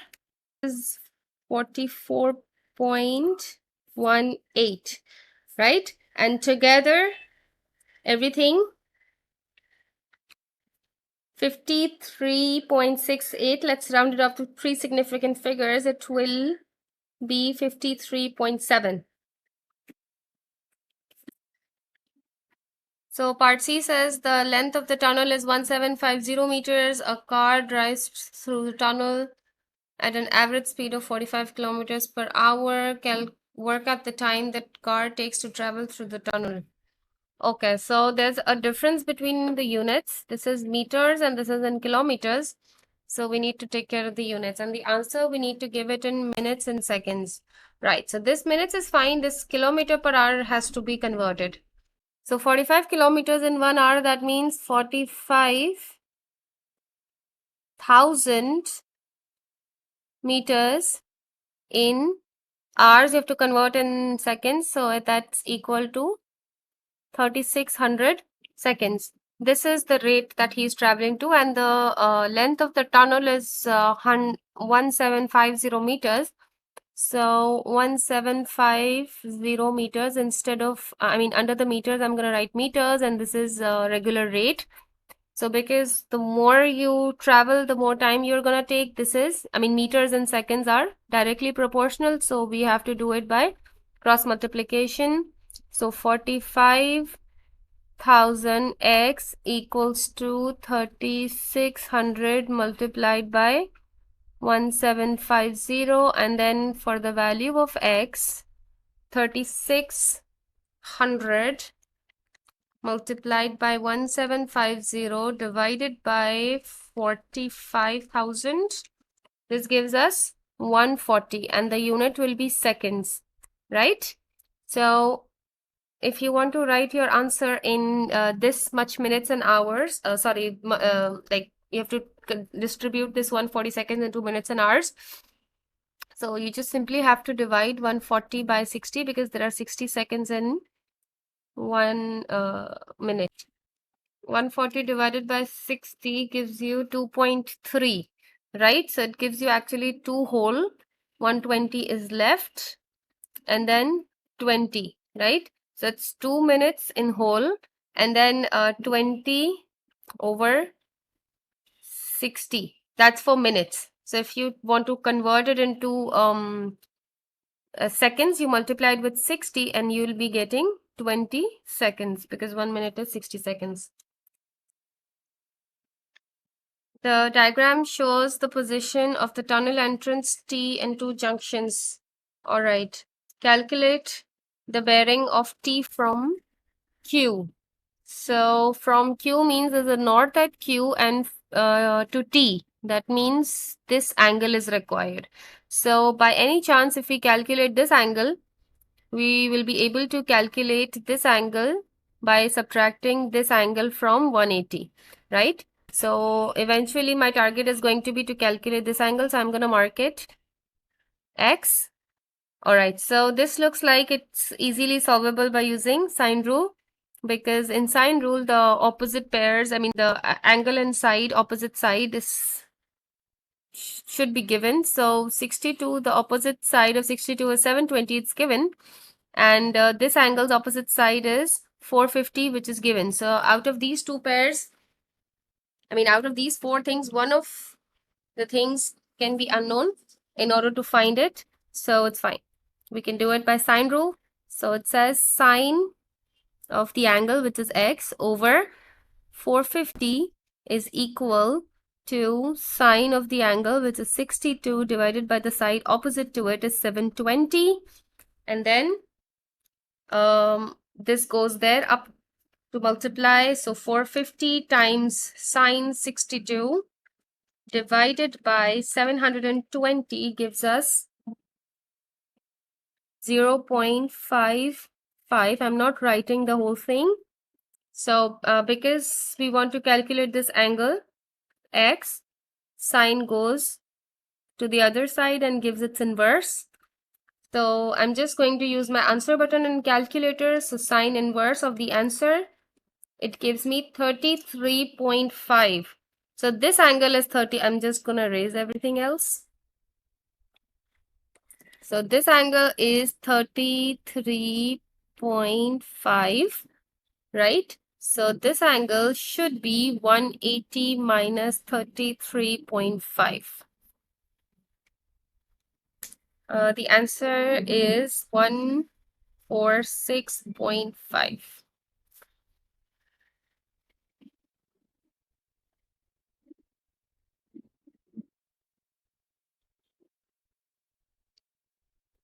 Okay, question 10.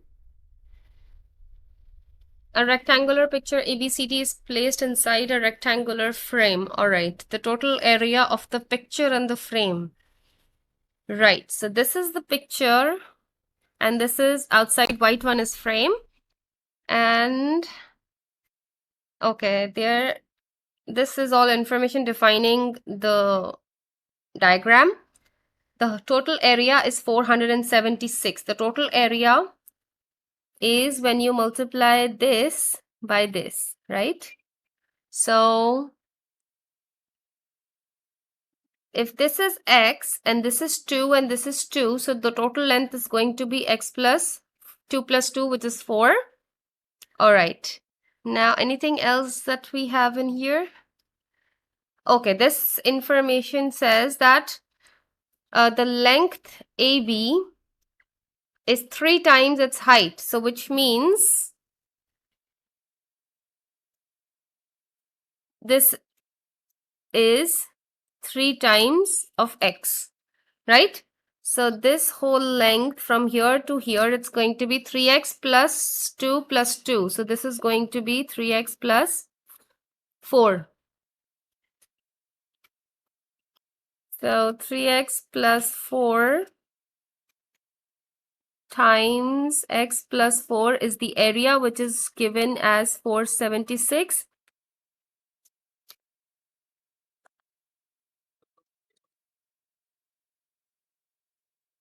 Some of you might think of doing it like this, that when we use this for multiplication, if you recall this, when if it was a 0 here instead of 476, most of the people would do it like this. But having a 0 is a different case, and having a number other than 0 is a different case. Because, let me tell you something about it, that if it was a 0 here, let me write 0 here instead of 476 and help you understand how things are.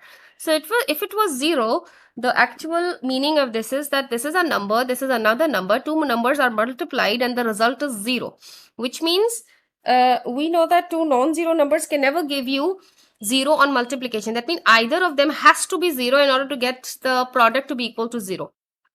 But if the product is non-zero, that means if the product is 476, it's not necessary for either of them to be equal to 476.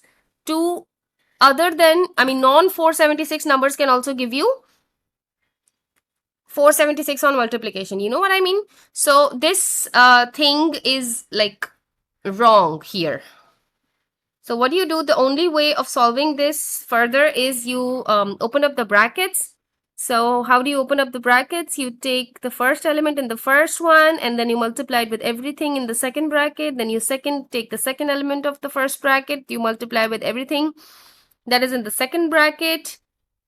So it's 3x squared plus 12x plus 4x plus 16. And because if we see in the question that we have to form an equation and simplify it to this, that means to the right side we have 0, and we have to do the similar case here. There should be 0 on my right side, so I'm moving this 476 to my left, and I'll be left with 0 on my right. Okay, so I'll be solving. So 12 and 4 gives me 16. X, and 16 minus 476 is 460 negative. So I'm done, right? So this, show that it simplifies to, or prove that, these things like that. This means that the answer is already given in the question. You just have to reach to that answer. You don't have to start from that answer.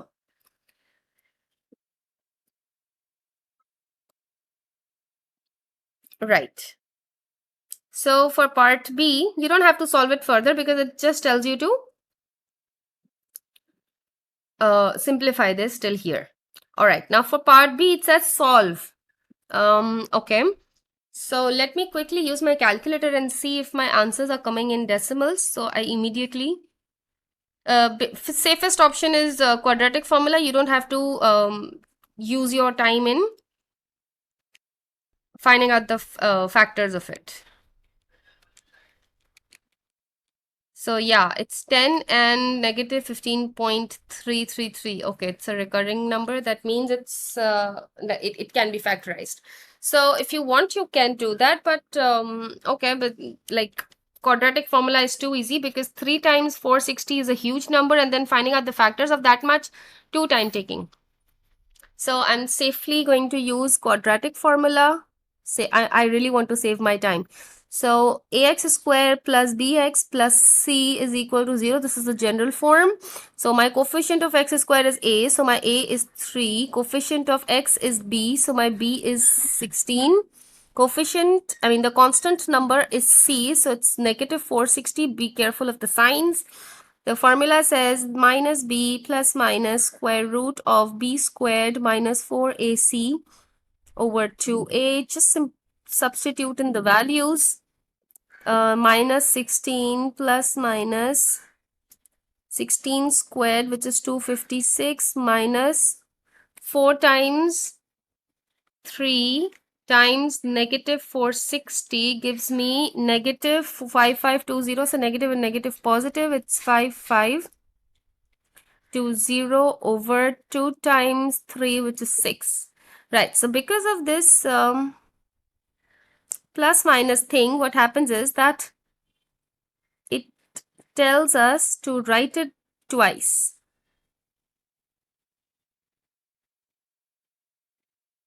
Like this. So whatever is inside the square root, that is this,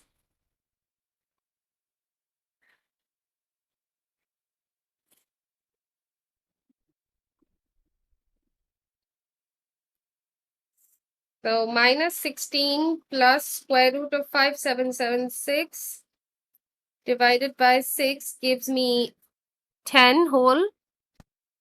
Okay, and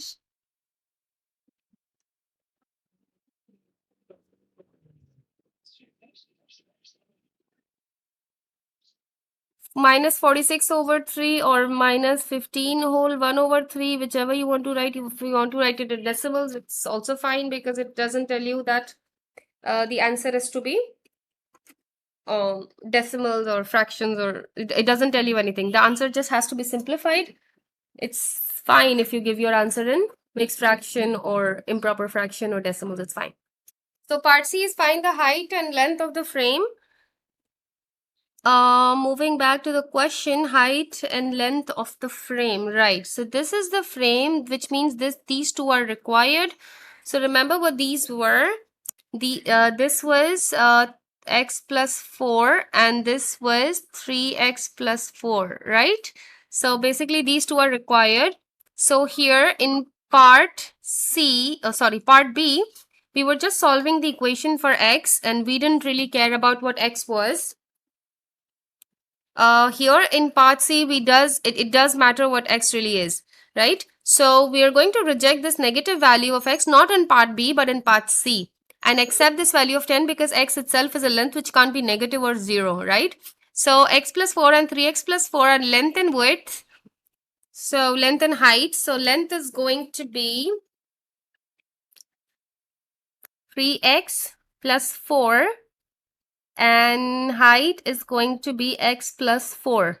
Now, accepting x is equal to 10 only, this gives me 3 times 10 plus 4 gives me the length, so it's 34, and x plus 4, it's 10 plus 4, which gives me 14. Okay, so this is the scale which is given, that 1 centimeter cube weighs about 0.7 grams.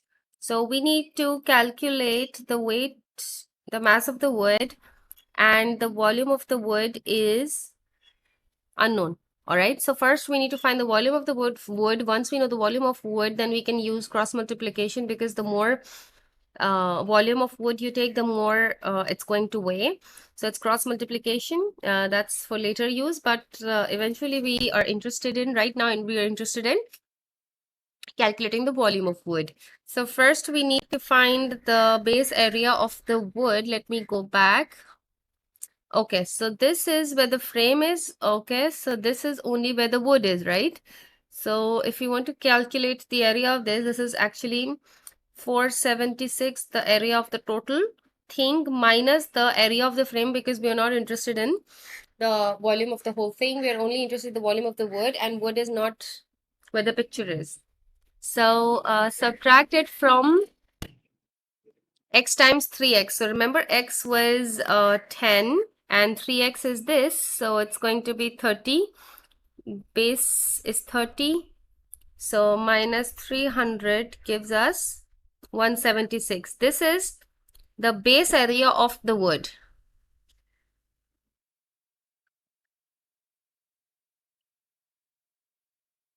So base area volume is base area times height. Okay, and because we want in centimeter cube, we have to make sure that everything is centimeter. So 176 was in centimeter square already, times the thickness should be in centimeter as well, so it's going to be 0.5. 176 times 0.5 gives you 88, so the volume is 88. So 88 times 0.7 gives you 61.6.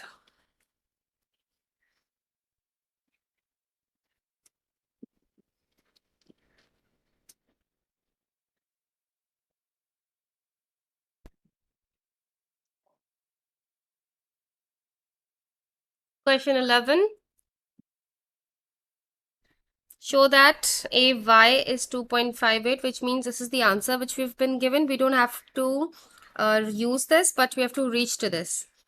And AB, this is 3.65 and PY is 7.5. Okay, now what do we know about ABCD?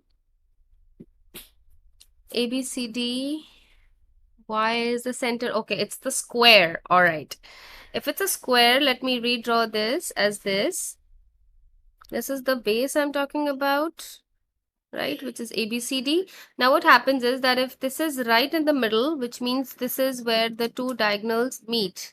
So what do we know about the squares? That the diagonals are perpendicular bisectors, right?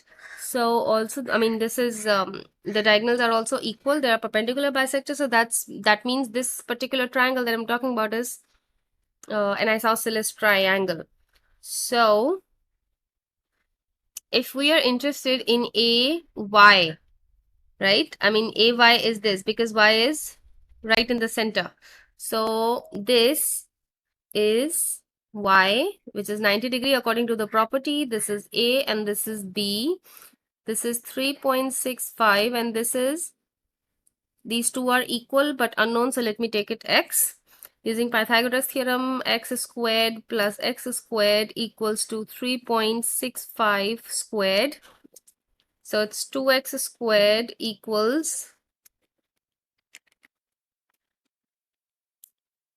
13.3225 divided by 2 gives me 6.66125, and by taking square root, this gives me 2.58. Right. So we're done. We've proved it. Okay, calculate the length of one of the cables to support the mass. Okay, now one of the cables means we are looking for AP or PC or PB or PD. That's one of the cables. So I'm just going to, like, if you want to solve a 3D diagram, using, Pythagoras theorem or trigonometry, it's always a key point to remember that you have to extract 2D shapes out of it and then try to understand. So if you look at a certain angle, if you look at from here, this looks like PYA is an obtuse angle, but it's not actually like that. If you look at this angle, it's actually this. Like this is P, this is Y, and this is A, where P is vertically above Y, so and A is on the level ground, so it's always PYA always have to be 90 degrees, right? Okay, so PY we already know from the question is 7.5. It's given.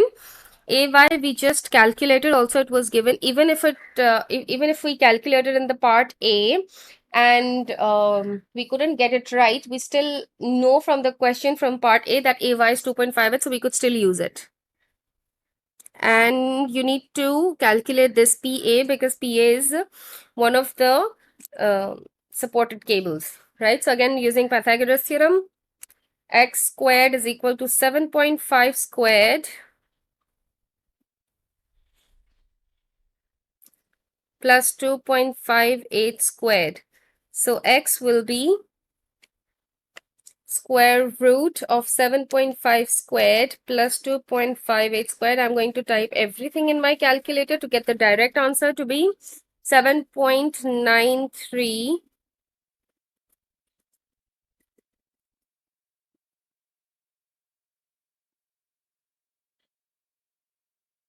Part C, calculate APB. So first we need to extract the triangle APB. This is A, this is B, and this is P. APB is this angle, right? What we know about it is that AB and BP is also going to be an isosceles triangle, and the reason is that it's a square and P is vertically above the center, so it has to be an isosceles triangle. Now, if you want to find out this angle, you need three sides, because it's three sides and an angle, so it's cosine law. So PA is, we just found out it's 7.93, and PB also has to be 7.93, and AB from the question, it is 3.65. So this is by using cosine rule. The angle opposite to 3.65 is missing, so that this has to be the squared thing before the equals to sign. Right. So the formula goes like 3.63 squared is equal to the other two sides. Sorry, 3.65 it was. Is equal to sum of squares of the other two sides, which is 7.93 squared plus 7.93 squared minus 2 of these two same sides. So 7.93 times 7.93 is squared, cosine of the angle opposite to this side, right? So let me call it x.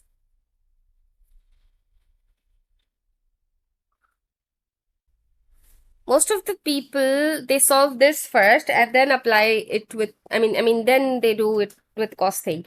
So it's really wrong. You have to really look into BODMAS thing.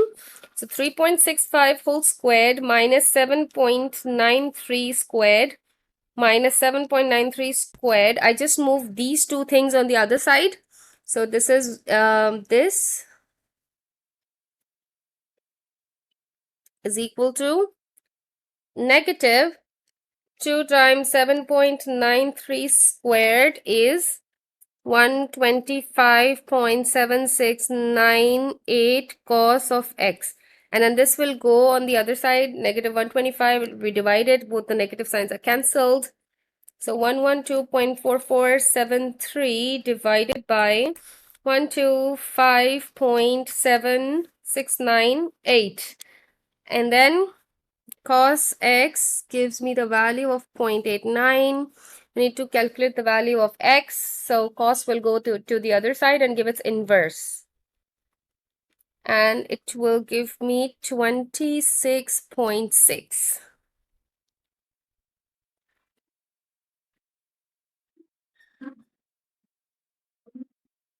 The angle of elevation of x from A is 77. Calculate xy.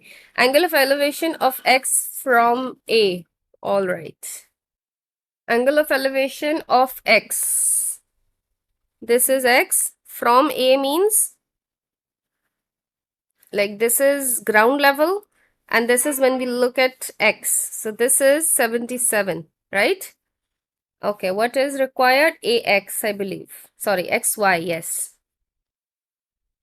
So XY is this length. Let me just redraw this triangle. This looks like it, but if you look at a certain angle, this is what it looks like. It doesn't look like 90, but it actually is. So let me draw another right angle triangle, which looks exactly like 90-degree triangle at an angle, okay? So this is 77, I believe, and this is required. So I'm again giving it a variable. I like x so much that I really want to call everything unknown x. So the value of AY, I believe, is 2.58. Right. So XY, this is a right angle triangle at Y. So this can be done by using a basic trigonometric ratio, which I believe should be tan, because according to the angle 77, this is the opposite and this is the adjacent. So opposite and adjacent is only in tan. So tan of 77 is opposite over adjacent, and the opposite was x, the adjacent was 2.58. So this 2.58 goes there to multiply with 1077, gives me the value of x. So 2.58 multiplied by 1077 gives me 11.175 and rounded off to 11.2. You could also write 11.18, it's also fine. Calculate the angle of elevation of x from the midpoint of AB. From the midpoint of AB, like from here. This again, it's this kind of triangle. So like if you look it from here at this angle and right on the front, you may not seem to understand it, but let me just look it from this side as if the person is standing and looking from this side. So because Y is vertically beneath X, so I'm gonna take that, and in between A and B there's a point, so you need to basically calculate the angle of elevation at this point. So XY, the length of XY we just found out, it was 11.2, so I'll take that. And this angle is required, so let me just quickly calculate this. So this is the midpoint. I'm calling it Z, so this is also Z. Right, so because we know that Y is right in the center, that means this whole thing, because it's a square, it has to be BC, this whole length, and YZ is half of BC. So that BC is also 3.65 as a square. So half of 3.65 is 1.825. So let's quickly use tan.